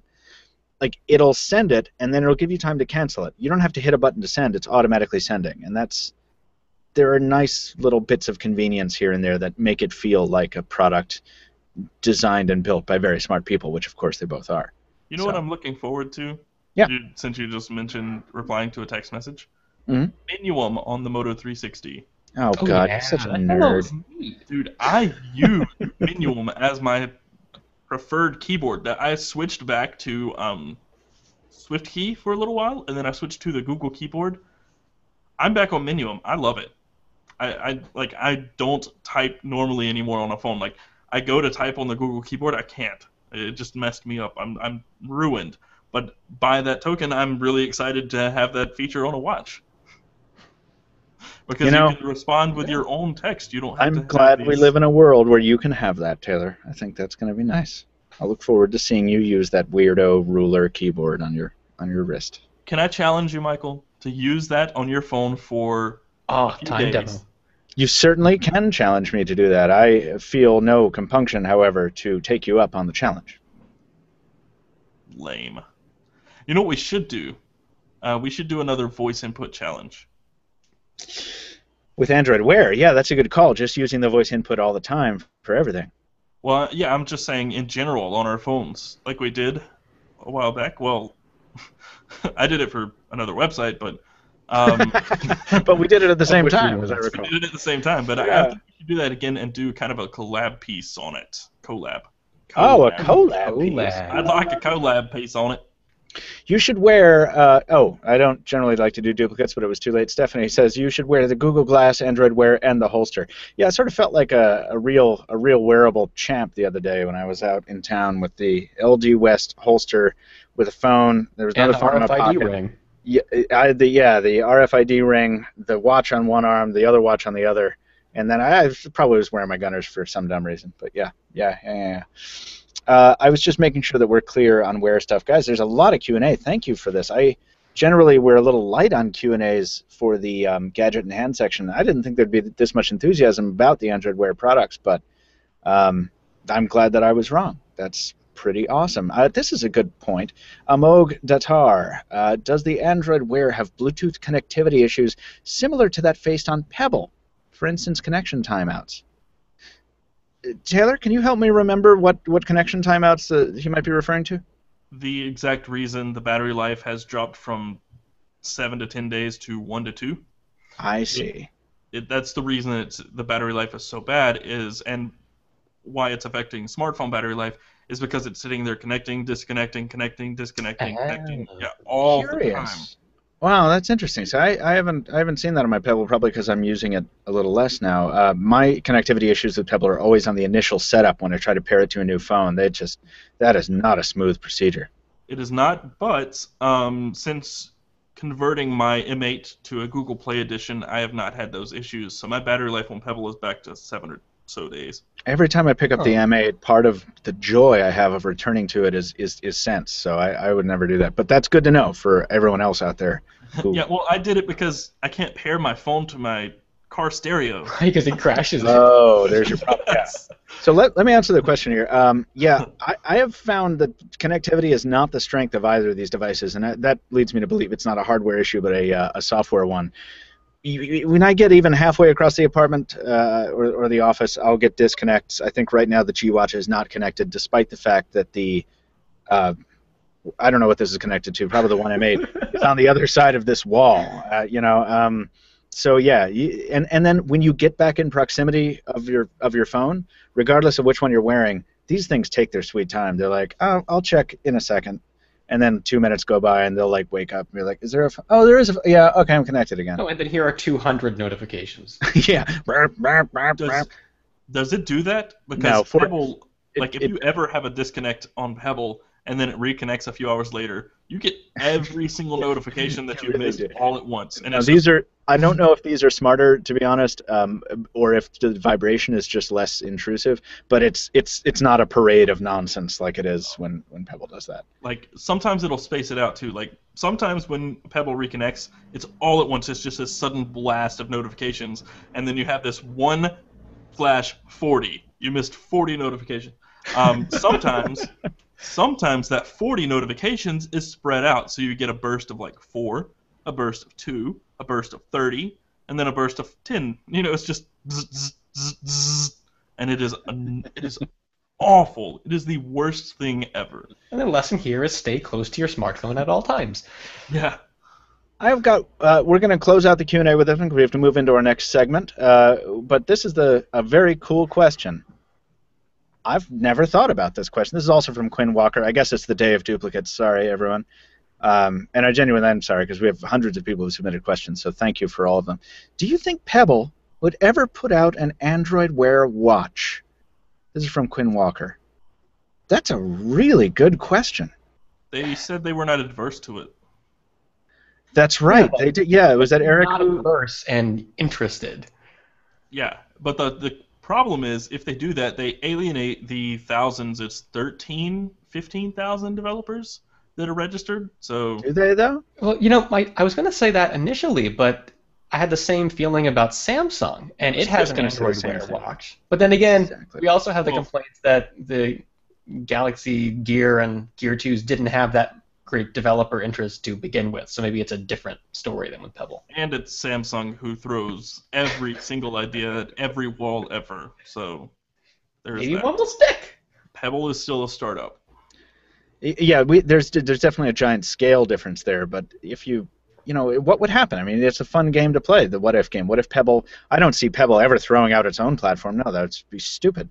But if they released a device parallel to it, here's a better example. And it's appropriate for me, is Palm. When they were still releasing Garnet OS devices back in 2008, they also had a parallel line of Trios that had Windows, that ran Windows Mobile. And yeah, one of those platforms was in the midst of dying, and the other one, was also in the midst of dying, but at different rates. So it was still like a very interesting experiment. And that, while it didn't work out for Palm very well, is there a successful example?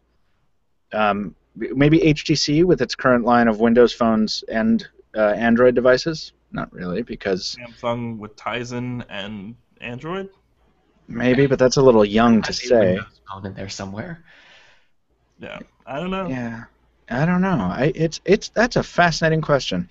Microsoft with Android. Oh yeah. Yeah, the Nokia Android stuff. I think so. Maybe this is an answer in itself. Maybe the fact that we're struggling to think of successful examples or long-term examples means that this is not necessarily a tenable business model. Maybe if Pebble were to release an Android Wear watch, it would indeed be some early sign of the coming demolition of the Pebble platform. But I just don't see that happening. They have so much invested in it.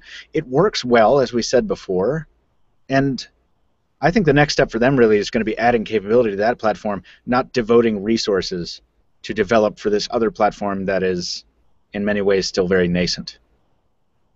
That's what I think. Yeah. That's a nice quiet button there.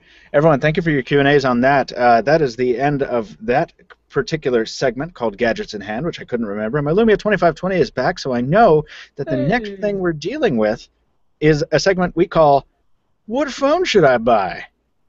I was talking to Jules Wong about that on the street the other day. I was like, we didn't have a sound effect for that either. I just want to have like an indecisive person going like, I don't, yeah, That's all. That's the sound effect I want.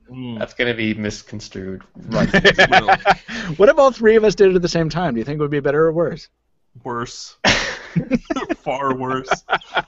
Did you see the misconstrued headline for my Pressy review on YouTube? No. I'm not going to mention it on air, but you can go look it up if you want. But everyone read the headline. Oh, I did read that. Yes. All right, let's not talk about that. I know what you're talking about. So, can I just take a second to answer that question about Pressy? I'm curious about that one too. No. We hit Q&A right before listener mail, actually. It's not in the rundown. What? The Q&A that we took before was about the previous segment. We're taking Q&A in general right before listener mail. That's when we do that. Oh, during hour 3. Okay. Yeah, I know. Right? That's what I'm like, jeez. Don't worry about it. This is not going to be a very long segment. This is What Phone Should I Buy? And the reason we incorporated it this week is because we got 3 emails that said the same thing. It said, basically, I'm stuck between 2 devices, and those devices are the LG G3 and the Sony Xperia Z2. Refresh my memory. Taylor, you've encountered the G3 in person. Have you handled the Z2 at all? Yes, briefly. I When? had it for a day. Was it a compared review to rebuttal? The Icon.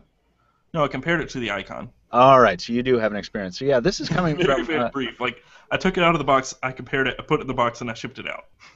All in the same day. All right, well, it's good. I'm glad that you and I each have hands-on experience with these things, and Stephen, of course, has been reporting on the devices, so he knows the in and outs of them. I have opinions, even if they're not based on anything in reality. That's why we have you here. It's wonderful. Yeah.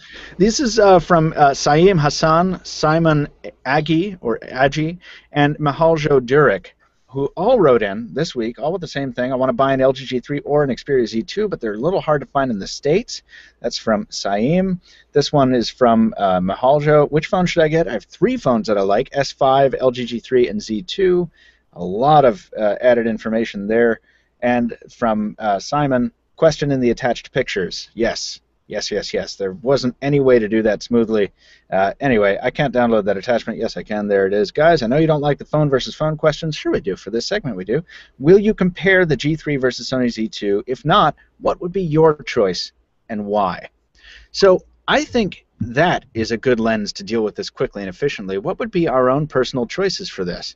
And Stephen, since you're the least tainted by hands-on experience, you're just going on a kind of a pure bit Instinct, of knowledge base. Yes, an innocent knowledge base. Tell us, which one would you buy? Oh, no, I said instinct because I'm just going by my gut here. No, you're not. You're going to sheer fact. You're operating on sheer science. I'm leaning in favor of the G3. Not just because it's newer. I have a lot of experience with LG hardware, and going in, I was not expecting that much from it. But LG's been surprising for me. I mean, really solid hardware. I haven't had any substantial problems with build quality. Whereas Sony, I see things all the time about this and that going wrong with the hardware. Light bleed through, color problems. It's not necessarily going to be touching the Z2, but I hear enough of it that I'm wary. And also, the G3 is newer. It has the higher-end hardware. It has cool features, that auto laser focus thing. I think you get to get more with the G3 than you do with the Z2. Now, that said, I think the Z2 is a prettier phone. I just don't think that's enough to make me pick it as, if I'm going to be sticking with it for a couple years, I think the G3 is a safer bet. Well reasoned, Stephen. I don't agree personally, but I like your reasons. That's why we're here, juxtaposition. Can't say you're wrong. Yeah. Well, what about Taylor? What does Taylor Martin think? I have to agree with Stephen. I've used I don't know how many Sony devices, and everyone calls me a Sony hater. I like Sony, but I feel their phones are very sterile. I get the phone, and then I'm just bored with it after a few hours. I don't know. I like the hardware, I like the design. It's just the software on Sony's hardware I don't like it. I don't like it at all. That's just a personal preference, I suppose. But my short time with the Z2 was really not that different from the Z1 or the Xperia Z that I reviewed when I started at Pocketnow. It's just kind of there. It exists. And the G3 was a little different. The display has a few problems. It's warm, and its black levels are very, very milky. But the phone itself, now I had the white model, Michael had the black model, and they feel different in the hand. The white model feels great. It's kind of this like brushed feel to it, and it feels more like the 1X from HTC back in whenever that was, I guess 2011. I just really like the G3. It's a very pretty phone, and frankly, I like LG's software. It's much, much better than it used to be, and it looks nice. I like the color schemes that LG's using, and I just really like the phone. You get a lot more phone for the actual real estate as well. It's very small for the screen size. So you're saying, so both of you guys say G3? Yes, I do. I was listening the whole way. I was pulling up a comparison. I generally use phonescoop.com, one of the oldest websites in the business, for a side-by-side spec comparison. That's what I'm doing now. And on the spec sheet, there's not a whole lot setting them apart. They're both Snapdragon 801s. Display, baby. Yeah, but I gotta tell you, and we've talked about this. That display on the G3 is the most overrated thing I've ever encountered. I mean, more overrated than the one on the LTE GS5. Much more. The Galaxy S5 Prime or LTEA has a much better display, I think, and better not maybe in terms of authenticity, but in brightness, in color throw and all that kind of stuff. That matter. Yeah. Yeah, and you can't yes, okay. The G3 is a Quad HD display, cool. It's also not unusable in direct sunlight, but not enjoyable in direct sunlight. It overheats. The device heats up so fast that you can't swing the brightness lever beyond 90% at a certain point. And it's like, no, I have no interest in dealing with that mess. And on the flip side, I have a Sony product that I actually don't think looks as good. I think the G3 is prettier in terms of hardware, but it is it is water resistant. You can take pictures underwater with it in particular, and if you the don't camera. Pump it too hard on something. That's true. Yeah, you want to keep those doors sealed. But in addition, when you take pictures, whether it's under the waves or above, that camera is stunning, and the camera software that supports it is easy to use and wonderful. And all of these things combined, this is the important features for me. On the spec sheet, there's not a whole lot that's different. Even the battery is at 3,000 or 3,200 milliamp hours, are roughly similar. I don't remember what the performance on the Z2 was like, but LTE Category 4. Yeah, if you're concerned with the camera and you are often around water, these are two things that really apply to me. The Sony product is the only way to go. The G3, Taylor, I agree with you. The software is much more polished, and once again, I think in a form factor kind of way, it's a more attractive device. You've also, I can't remember, gents, we have a removable back cover on the G3. Is that a removable battery as well? Yes. Okay, so there is that. The unit sent to me with 2 batteries. Oh, really? Well, on the Z2, it's not removable, right? No, and the Z, no Sony. It's glass. That doesn't make any sense. Yeah. So there's that as well. Yeah, I'm not a fan of the 2-sided glass construction. Yeah, I wouldn't. Every miss it. I like it on the Nexus 4. But every Sony product I've used like that has scratched so easily. The Xperia Z Ultra, the Xperia Z, the Z1, and I don't know about the Z2, but I think I didn't scratch it, but I think it was sent to me a little bit scratched. Yeah. So that bugs me more than just about anything. That's a good point. No, there's no question about it. And I wish it was a more bright line comparison. I understand why this is a difficult choice to make. Some of it is because of that.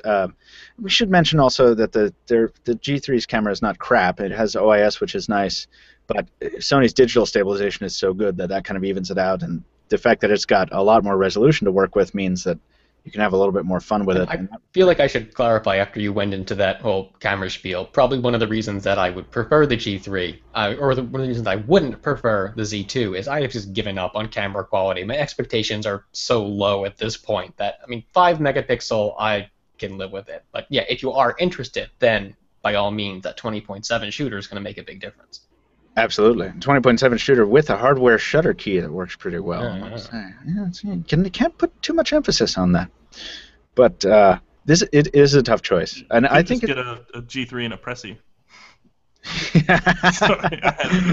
And a Sony Z10. Snap it on the front. Oh, yeah. I think it's if you ask a whole range of people, they're going to give you different answers on this. I think ultimately, though, they're both excellent devices, and that's sort of a cop-out answer. But what's more important to you? Do you want a device that is like really flashy and which can handle a dunk in water and has a really good camera? Well, there's your Sony phone. If you want a device that is an overall, slightly more impressive package and has more modern software, but which will, have a couple stumbles here and there, and it has a replaceable battery too. If you're that kind of, this is one of those things where it's like one is not better than the other. You have to look at the reviews to each one and see where your priorities lie and see how that lines up. For me, it would be the Sony. For you two, it'd be the LG. Go ahead, Steven. I think it's interesting that at no point have we mentioned the rear buttons on the LG. We mentioned the hardware shutter on the Sony, but are we just so over those rear buttons by now? It's like, oh yeah, that's neat if you're into it. Doesn't really matter, For me, that factors more into the design than the functionality bit, because it offers no advantages functionally, as far as I'm concerned. I despise them, but I like having such slim bezels on the side of the display. I don't despise them. I like them on the G3. I think it's part of the bundle that makes it a more compelling device because it's not afraid to be different. I admire that. The fact that LG has to put a volume slider in the notification shade tells you that it's not as ergonomic as they say. Well, no. I mean, to me, that's just them using a software solution to make up for a deficiency in one use case. But no, the volume rocker on the back is only logical in one use case, and that's with it up to your head. No, it's not. If you're playing video, there's nothing wrong with there's nothing wrong with sliding a finger back there. We ready to move on after that? Wow. All I'm saying is, even after using I don't know how many LG devices, three specifically, with rear-facing buttons, I don't like them, but I could live with them. I just know that on this phone specifically, being 5.5 inches, if it didn't have those rear buttons, it would be wider and it would be more difficult to use. Disaster. Wider. That snuck out. Wider. It'd be wider. Not to be confused with whiter, but wider. All right, so, Taylor, I'm finally going to let you get to that. Folks, I hope we helped maybe one of the three of you who has that dilemma. I hope you have some added insight. Check out our full review of each phone, and thank you for the submissions. I hope some of that was a help, but that's a really tough comparison. And other listeners, if you have some feedback on that, leave it in the comments below. Guys who submitted that question, please check out the comments. I'm sure some other people have some factors we didn't bring up. The reason we haven't done a comparison is because we don't have the G3 or the Z2 anymore. Had to send them back to where they came from. But we'll get them back for after the buzzes. Maybe we'll do a late comparison like we did with the M8 and the iPhone 5. We'll see. Yeah. 5S. Check out my rebuttal, too. Oh, Taylor's review rebuttals up. You can do that for the rest of the show now, aren't you? 2 Q&As, room for these. Taylor, you'll get to your pressy one in a second, but from Jacob Mexon. Do you feel that being in the tech review industry doing reviews that your personal phone usage has changed from before you were doing this professionally? Example, maybe you were a light to medium user, and now you find yourself being a heavy user. This is a good question. It's interesting because I think I'm actually the opposite. I used to be a very heavy user, and now by the time I'm done writing about phones at the end of the day, I'm just like, get them away from me, I want to relax. Yeah, but when you're doing the review, I mean, it must be crazy the amount of time you're spending with your face glued to this thing, right? The setup process is probably the most intense. Yeah, that's the thing. That you're setting up a new phone, unboxing and setting up a new phone takes up a lot of time. It takes up a lot of time, and it gets under my skin now. It's better now that Google has batch installs of apps, but oh my gosh, it is just so frustrating to set up a new phone several times a week. It's so bad. I actually I've kept tabs on myself with regard to that, and I understand where you're coming from, Taylor. I try and surmount that because I don't want to get to that level of burnout where that's no longer fun. But when my Nexus 5 came in, I think yesterday or the day before, and I could not. At the end of a workday, I was excited. It was like a new phone. I still get excited about that, of course. It's mine, too. I paid money for it. Sweet. And I couldn't bring myself to set it up after a workday. I was like, I don't want to go through the Android setup process. But, that it's still fun. I don't think that's changed fundamentally for me. I find that it's less to do, Jacob, with me doing this professionally as it is that this job in particular requires a lot more communication than any other job I've ever had. There's constantly. I just got a Hangout notification on my watch a second ago. There is so much communication that is constantly happening from so many different time zones that this has made me into a much, much heavier user. I am all the time. And in fact, just last night I was getting a little nostalgic for the days when I was a heavy user in another way. I would get a lot of texts and calls from friends who I was just having fun talking to. So, no, I think I'm just as heavy a user as I was before. It was just heavy use for a different reason. So, It's a good question. Let's. Stephen, did you want to answer that before we move on to the final Q&A? No, I mean, I don't really do the phone reviews, so I am not as experienced with this as you guys certainly. My use pretty much, I mean, it'll bump when I pick up new hardware and I'm trying out everything, but it pretty much just stays at a steady beat. Roger. Well, let's answer this question that Taylor's been chomping at the bit to answer. A good question, I think, from Kid Butcher. Have you tried using Pressy with an audio splitter with headphones in the other port? Awesome question. Taylor, have you? I don't even feel like answering it now. Thanks. Get the air out of it. No, actually, I have this right here, which, Michael, you may remember this. It actually came in handy for the first time ever. What is it, Taylor? Tell the listeners what we're looking at. Got some swag? Yeah, some swag from the Samsung party at CES. This is a headphone splitter. It's got a port on each end. I plugged this thing into my phone because, actually, I made a mistake. I made a mistake by assuming, yes, this would work. Because if you look when you plug Pressy in, plug it in, this thing pops up. What pops up? You may not be able to see that. It says, "Is that Pressy?" It's really bright. Okay, so you plug in the accessory. I'll lock the camera on you. You plug in the Pressy accessory. It pops up a window, says, "Is that Pressy?" and gives you some options. Yes, Now, and the top option. You plug headphones in? Yes, it pops up whenever anything is plugged into the port on the 3.5 millimeter jack. The top is Pressy. The middle one is this little headphone plus the Pressy icon, and the last is headphones. Now, I made the assumption that you could plug in a splitter and use Pressy and headphones because that's the option's there. Yeah. Right. I was wrong because it makes sense. The headphone splitter doesn't have the same connections as That's what I was jack. going to ask. It's only the 3 TRS, not 4, right? Right. So you What's don't have TRS that. stand for? Let's learn something there. Tip ring sleeve. Tip ring sleeve. That's the little black bands on a 3.5 millimeter headphone jack? Tip is the front. I guess ring's the middle. Sleeve is the bottom one. So you can have TRRS if there are 2 rings. I've seen, back in the days of 2.5 millimeter headphone jacks, I saw like 5 or 6 stripes on those old ones when you have a lot of buttons on the wire. Yeah, or like some AV outputs for things. For like camcorders, we'll put all the signals on one super ringed up 3.5 That's really millimeter. cool. I didn't know that. I didn't know that's what that was This is called. the same, as you can see here, as my headphones, which is 3. So Taylor is showing the Pressy But next to the headphone now I jack, and wonder. there's 3 rings. Yeah, yeah. It would work if we had a splitter that supported all them connectors. Right. So I don't know if it would. But with this specific one, it does not work. And the reason is you're not getting that same signal. Now, I made a discovery while actually on this podcast. That middle option is for headphones with inline buttons or inline media controls. Aha. So it's not even a pressing, not- but it does Yeah, the it's not software pressing, side. it's the app. So it's the app. That's why it's an icon and not the actual Pressy little thing there. Logo. So if I tell this phone that it's headphones plus the Pressy app and I press this button twice, it's going to launch Todoist. If I press it 3 times, it's going to launch Evernote.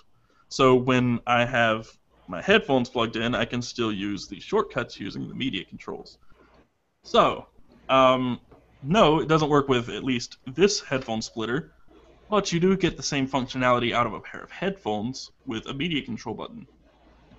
I'm still curious whether or not that would work if we had the right kind of splitter. I just Googled quickly trying to figure out what's inside Pressy, and no one's done a teardown as far as I can tell. It probably matters if it's shorting out or if it has resistors or something to signal the button press. Semi-sentient goo is inside the last time I checked. Oh. If you check Pressy's Kickstarter page, they have a teardown of all the components. Well, I'm going to go look over that. Yeah. Have a look. Thank you for the question, Kid Butcher. I'm stunned at how much that was upvoted. We have a lot of people in the audience interested in Pressy, so I'm really pleased about that. Taylor, thank you for your dogged insistence that we answer that question.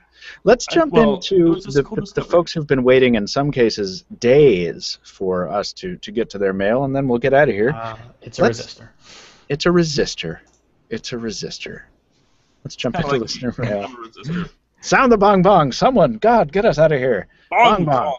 Listener mail. Emailed submissions this week from John Kurakawa. He kicks us off. And guys, I'm going to throw a couple of these to you after we're through here, but I'll kick us off with John. Dear Pocketnow, as always, I very much enjoy your content. You all do a superb job. Thanks, John. I read today that Google will be preventing OEMs from altering the UI on Android Wear, Android Wear Auto and TV. Do you think this trend will continue to mobile? As much as I love Sense, it would certainly make updates a lot quicker. Thanks, and best wishes. Oh, sorry, John Kurokawa. Oh, it was pretty close. Dayton, Ohio. Cool question. Guys, what do you think? I think this would be a really bloody battle if Google tried to mandate this. Yeah, that would never fly. Not now. It's an open source operating system, and that's not going to change. Android Wear, Android Auto, and Android TV are not. They're different. So, but remember with source, Samsung and all that thing about Google talking to them to have them change up their UI and make it look more Android-y? But that's always been there. That's always, well, not always, but that's been there since the Android Alliance. Google stating that if you want access to Google services, you have to play by our rules, and if you don't, then you can do whatever you want with Android. You just can't have access to our services. That's always been there since the Android Alliance.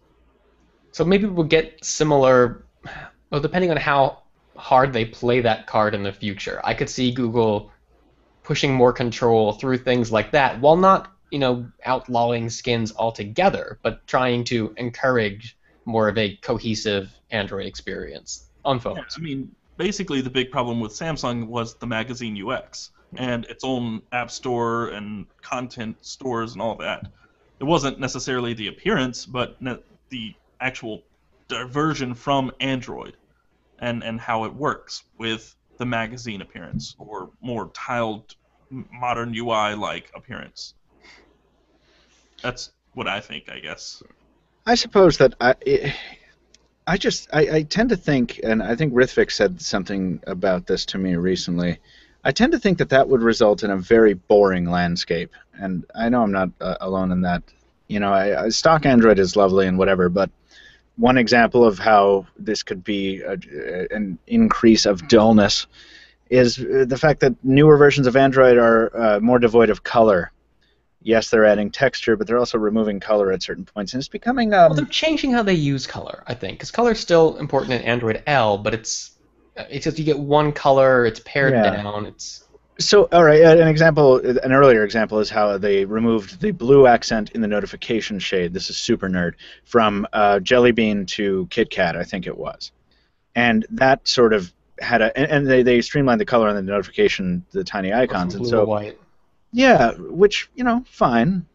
Yes, more unity in the OS, but it also kind of removed some of the last vestiges of that Tron-like hollow theme that we saw in Honeycomb. And I'm no Honeycomb lover. I thought that was a train wreck, but I did like some of the visual aesthetic. I did like feeling like Android was coming out and saying, we are the alternative, we are the nerdier alternative. And as Android has become more and more mainstream, those elements have faded away. But if I want to get back some semblance of personality in my software, or a different personality, a different edge, I can go to a Sony device and use their skin. I can go to an HTC device and really like using that skin. I can go to an LG device and be sort of, okay, maybe, yeah, I mean, earth tones, all right, fine. Flat earth tone, that's fun. I have choice now. I have the ability to jump around, and I would hate it if Google mandated stock Android on every Android flagship. And you can still hack the absolute crap out of your Android phone. Say what? I said, and you can still hack the absolute crap out of your Android phone. Yeah. Like on my M8, I have the Android L buttons. Yeah, because I'm a nerd, and that's what I do.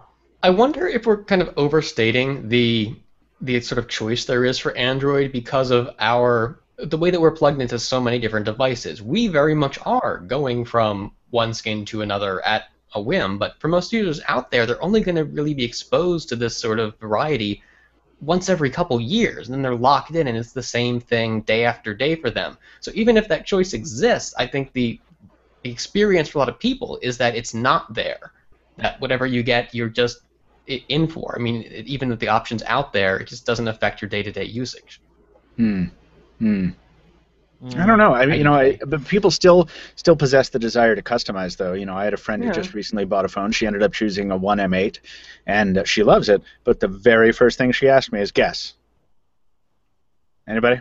Anybody got a guess?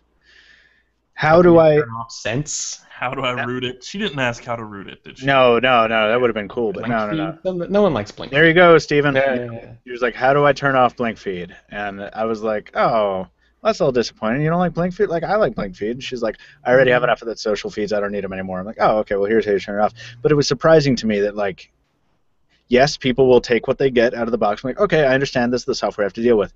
But also, how do I customize it? Because I don't like this, or I do like this. How do I add that, So I think normal people still want to get the sense that they're moving into something and making it their own and putting the right curtains on the windows and such.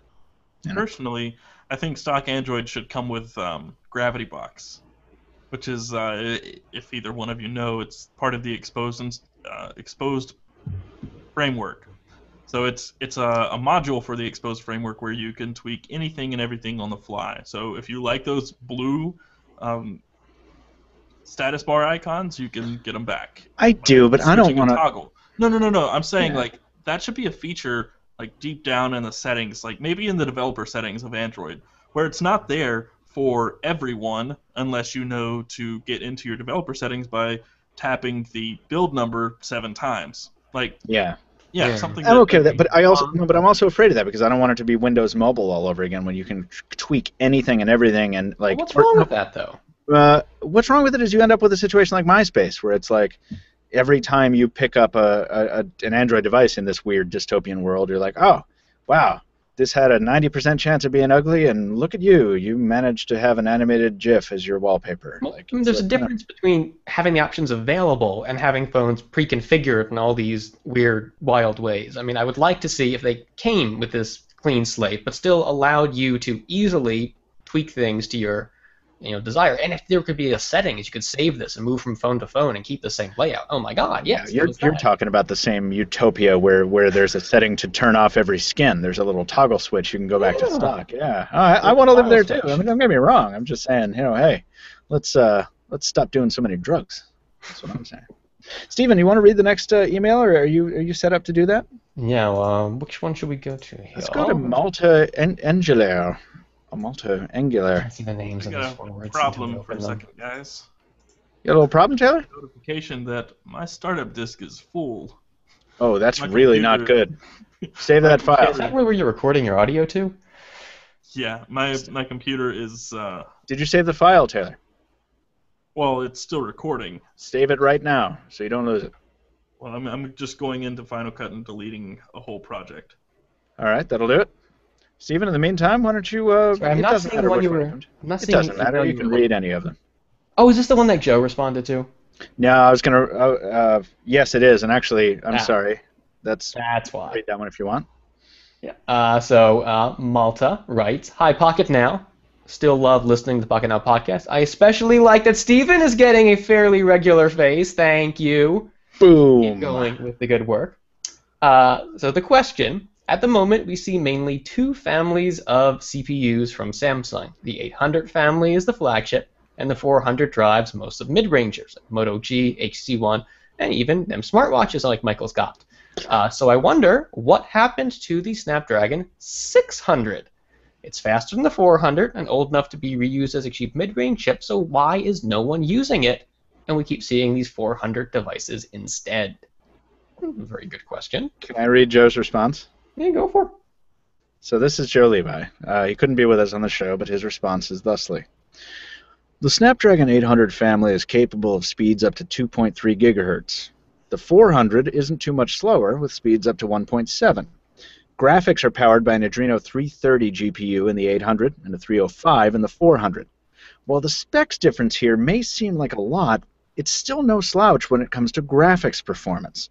1080p HD video playback and capture with H.264 is plenty good enough for anyone.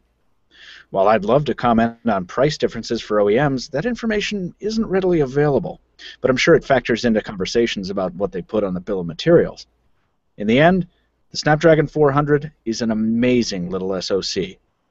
It's plenty powerful enough for the majority of users and purposes, but with the advancements in technology over chips with similar specs, speeds and whatnot, it's significantly better with power consumption. To the question, why aren't there many using Snapdragon 600 in their devices? Probably because they don't have to. You get all the performance you need and better power consumption. This is very probably one of those cases where the low-end chip is better suited for more applications than the mid-range chip is. Great question, Joe Levi. It's almost like Qualcomm shot itself in the foot a little bit by making its lower-end option so good to kind of push the middle one out of the picture there. It's funny. I thought you were going to say that it was almost like Joe was here. That was a spot-on impression. Thank you. It reminds me of the question we were batting around before a couple weeks ago about why would I buy a mid-range phone when I can just buy last year's flagship for the same price and get a better device. This is kind of the same category, the same family of questions, except sort of flipped a little bit. I had no idea. I had never even considered this, but it is a great question. I think Joe answered it very well. So. And I hopped on over to the, I know it's not necessarily correct or even exhaustive, but the Wikipedia list of all the Snapdragon chips, and it shows you over in the right column what phones run them. You look at the 600, it's all old stuff on there. I'm seeing, I think it was Droid DNA, Butterfly. The Nexus 7s stand out among them, but that's pretty much it. These are just devices that fell by the wayside a long time ago. Yeah, it's interesting how that works out in the binning. Great question, though. I really enjoyed that. And thank you, Joe, for taking some time out to answer that. I'm sorry you couldn't be with us. I'm always sorry when Joe can't be with us. He knows a lot of stuff. Taylor, are you set up to read an email, or are you still fighting your hard drive? I have a few hundred megabytes free on my more hard than drive. enough. All right. So I'm waiting to delete some files while I have a spinning beach ball of death. I don't know how I'm still on here, but... All right, for the love of God, save your sound file and get out of here if you have to. I'm going to read the rest of these and I'm going to get out of here because we're over time anyway. Some of those too. Stephen, get ready for the next one. I'll go ahead and read this one. This is from Ed Modlin. I have a question for you all. If you had a chance to build a phone from the ground up and put any current hardware you wanted on it and had to carry it for a contract period, what would you do? What would you have? I enjoy the podcast and you're doing great in spite of the issues with Google+. Thanks for the inspiration to get my blog back running. Thanks for the hard work, Ed. Ed, thank you. That's a good compliment, and it's a really good question too. And for me, it's not a question of putting a chip in there that's going to get me excited. You know, I'd probably just say like, okay, if I have to future-proof for 2 years, I'd want the 805, the Snapdragon 805, because I'm a Qualcomm kind of guy. But for me, in terms of hardware, I would want something with the texture of that OnePlus I was going on about before, with that kind of pumice sandstone thing that grips your skin and makes you confident you won't be dropping the phone. But I would also want this device in a clamshell form factor. Because, oh man, I miss those so hard, and I don't think I'm ever going to stop missing them. And I don't mean, vertically, the courier type, the book type. I mean, clamshell. So, Do you want 2 screens then? I beg your pardon? You want screens on each side of that? That's exactly what I'm talking about. And if there could be some way of minimizing the bezel, not like in a Kyocera Echo kind of way, but some way of almost seamlessly joining the 2 displays so that if I go landscape, yes, it's a ridiculous like BL40 type thing, like 1:9. Someone did something like that at CES a year ago, I want to say? There's something that's vaguely triggering. Taylor, you remember? No, you're just troubleshooting. No. I have 13 gigabytes of free storage now. Yay! Oh, good. Okay, you still have the look of panic on. Taylor, do you remember this device that Steven's talking about? Yeah, I wrote about it a while back. I know Samsung has one. Well, yes, there is a flip Android device, but the lower half is a T9 or a numeric keyboard. Right, that's the Galaxy Flip or Galaxy Folder. Galaxy Folder. Yeah. Yep, I wanted one of those really badly. I'm surprised that one didn't come to the U.S. on like T-Mobile or something. I wrote an editorial about this not long ago, and now I can't find it. Well, while you're looking, Stephen, why don't you tell us what your dream hardware would be? Sorry, I was all caught up in looking through those CES listings for what the heck this device is. My dream hardware is simple. I want full-size USB ports. I don't care if the phone's 11 millimeters thick. I need a full-size USB port to plug all sorts of wonderful things into. I am not carrying around an adapter. I don't care. That's a deal breaker. Just give me it. That's all I want. That's great. I love that answer. Simple answer, please. Absolutely, and if I were you, I would want that USB port on the top of the hardware so that when you plug it in, it can look like an antenna. Yes. Yes. Yes. Yes. Taylor, do you have an answer? Oh my gosh. My dream phone is one of the most off-the-wall bonkers concept phones from like 2009. It was called the Flip Concept. What is the Flip Concept, and who designed it? It was just a designer. It wasn't ever actually done. But give me a second and I'll pull up a picture of it. Okay. The renders were just beautiful, but it was very similar to what you were talking about, but it was a flip the other way. It was kind of like the Echo, but it was a lot prettier. This was long before the Echo was in existence. While you're pulling that up, I want to speak to the positive aspects of side folding cases, like the dot view case and the S Flip. I found it. Steven found it. NEC Yeah. Medius W. Well, It's not what we're talking about. It folds the wrong way, but it has that same narrow. they had two of them. They announced two at Mobile World Congress. Yes, in You guys were 2013. talking about it was basically the Kyocera Echo clone. Yeah, there was that one, but they had one that was a vertical flip with two screens. Holy crap! Did I get my hands on it? I don't think so. It was announced. I was Googling for it and I couldn't find it, but it was definitely there. It was at CES. You're in this video I'm watching, Michael. Or not CES, Mobile World Congress. What, Stephen?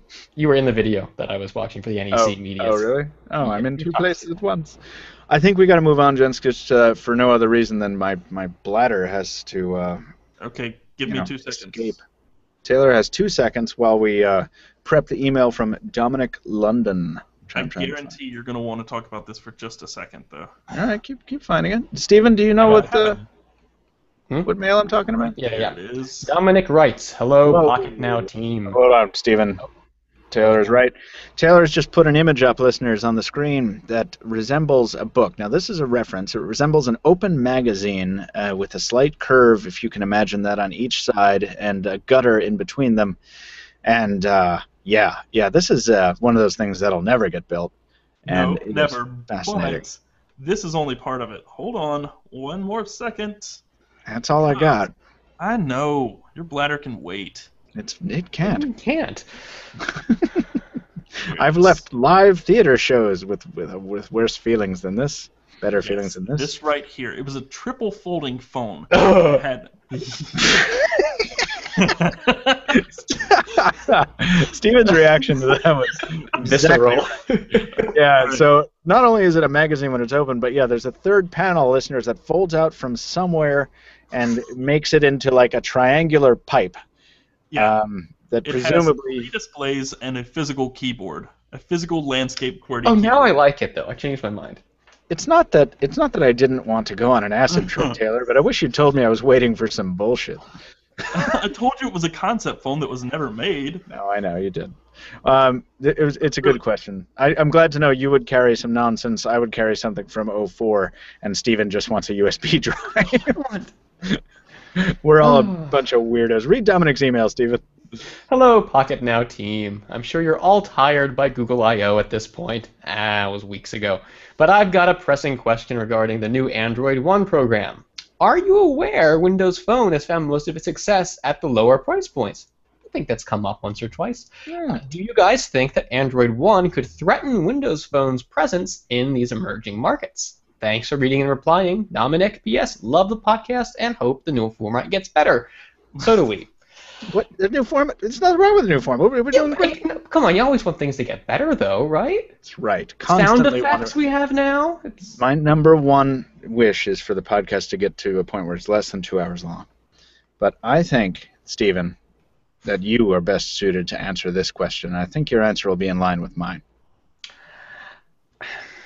I'm not sure about this guy, actually. I mean, it's not that there haven't been available very low-cost Android devices out there. They haven't always been as attractive. So yeah, I think Android One can change a lot about that. Having the guaranteed updates coming from Google is going to give people a lot more faith in these devices, and the standardized hardware should hopefully help with performance. We're all getting the same drivers from Google and everything, so It'll help a little. I don't know if it's going to make a big difference. I don't know that Windows Phone has been succeeding in the lower end market necessarily due to where Android's been lacking, and because this is probably one of the biggest markets, there's a lot of space for competition in there, and I don't necessarily think that having a really strong option from Android is going to take away from what Windows Phone is doing. Is that not at all what you were thinking I was going to say, Michael? It's not, which is not, but I love surprises, so that's good. No, but it's a valid point completely. My thought process was more like, all right, Windows Phone is succeeding at the low end, not because it's necessarily easy to succeed in the low end, but it's certainly easier, I think, than it is to build something that you're then going to demand $800 for and then have people actually come out and buy it. So I think if Android One is able to move in the way that it wants to in some of these spaces that have been traditionally dominated by Lumia 520s, I think it could be a really big disruption, because if Google's ecosystem advantage is still considerable, I think, and that would be what I would be most worried about if I were Microsoft, because let's be real, I see a lot of 520s. I really do. I see a lot of Lumia 520s on the street. I wouldn't if they didn't cost $50. I really wouldn't. I mean, that's they're competing on price there, and so. You also have to consider both Nokia and Microsoft's most recent move, which is producing cheap Android smartphones that look like Windows Phone. And I think that alone tells you, or should tell you, that its stance in even the emerging markets and low-end budget market, I guess, is not as successful maybe as what they'd hope or like. I don't know. I honestly don't know why Nokia X smartphones exist. I don't either. I can't figure that out, and I've never been able to. We're being trolled. Right. But you have to think, or at least question, why they exist, and if you do, a fully capable Android phone in that same space would sell hand over fist more than the Nokia X or even the really, really cheap Windows phones. Yeah, that's what I was saying. Yeah. Right. Yeah. So I don't know. It's just, yes, Android One will definitely threaten Windows Phone in emerging markets and the budget range, for sure. But I don't know. Maybe Microsoft is already preparing for this. I mean, they obviously didn't know about Android One when they started building these Nokia X phones, or when they built the Nokia X2. But yeah, it's tricky. I also, a year or two ago, I would never have predicted that a Nokia Lumia device would be making headlines for selling out around the world based on the fact that it was being offered at a low price point and it wasn't awful. I mean, I think there are still surprises to be had in that segment, and even though it's not one of the sexier ones, I think it can be interesting at times. So we have to keep a close eye on it.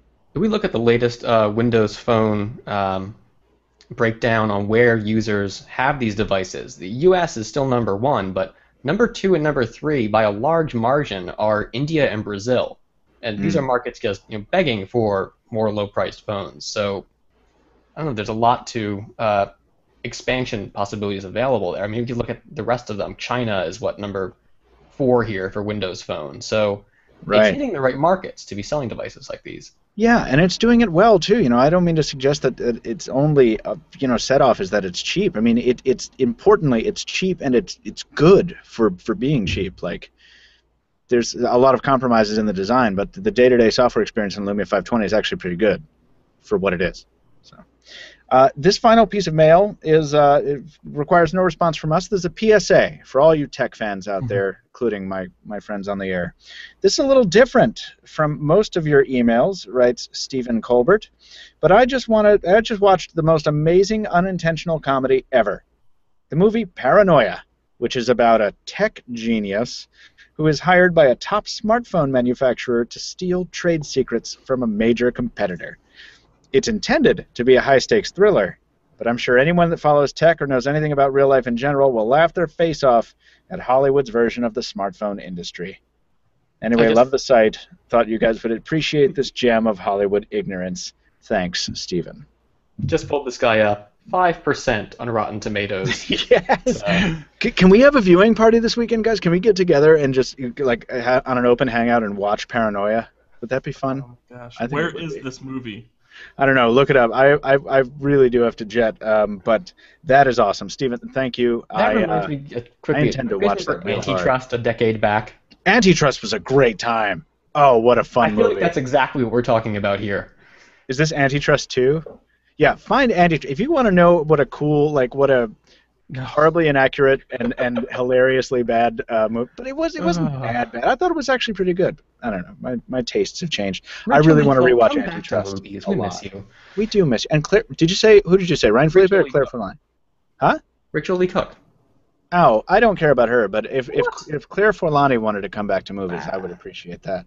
Let's get out of here, gentlemen. I appreciate you staying over with us. I appreciate everyone also who sent Q&As in.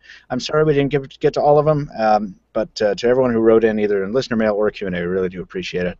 Our transition track, everyone, for music is called Radiation. It's a ringtone of the Nexus 4, Nexus S, and Galaxy Nexus. It's also a full-length song by Ali Spagnola, an artist with shows and concerts that put a new spin on the term Power Hour. And probably Edward Forty Hands, I don't know. I didn't realize that was her, by the way. I was just looking up something. She did that. Taylor shared one of her videos. I was looking at that. I remember her from the Some Boing Boing a while back. Yeah, she's awesome. Hour. Yeah. Yeah. She's got it. If you want to see the videos that Steven's talking about, they're at our YouTube channel. Ali Spags is the username, youtube.com/Ali Spags, and at alispagnola.com. If you can't be bothered to spell that, the links will be in the description below. That is going to do it for this episode of the Pocketnow Weekly. Be sure to tune in next week for another installment, and send listener mail to podcast@pocketnow.com if you want it to be read on the air. Please keep it brief. Be sure to find us on Twitter. The hollow shell of Steven's online presence has its grave marker at Steven Schenk. Taylor will send you links to funny GIFs at Casper Tech, and my own never-ending stream of self-promotion can be found at Captain Two Phones. You can also follow Pocket Now on Twitter, Instagram, Facebook, and Google+. And if you enjoy the podcast, and we hope you do, please leave us a review on iTunes, Xbox Music, Stitcher, and wherever else podcasts are heard. As always, we thank you so much for listening. Thanks to our sponsor, Swappa.com, and we'll be back with more mobile tech talk next week.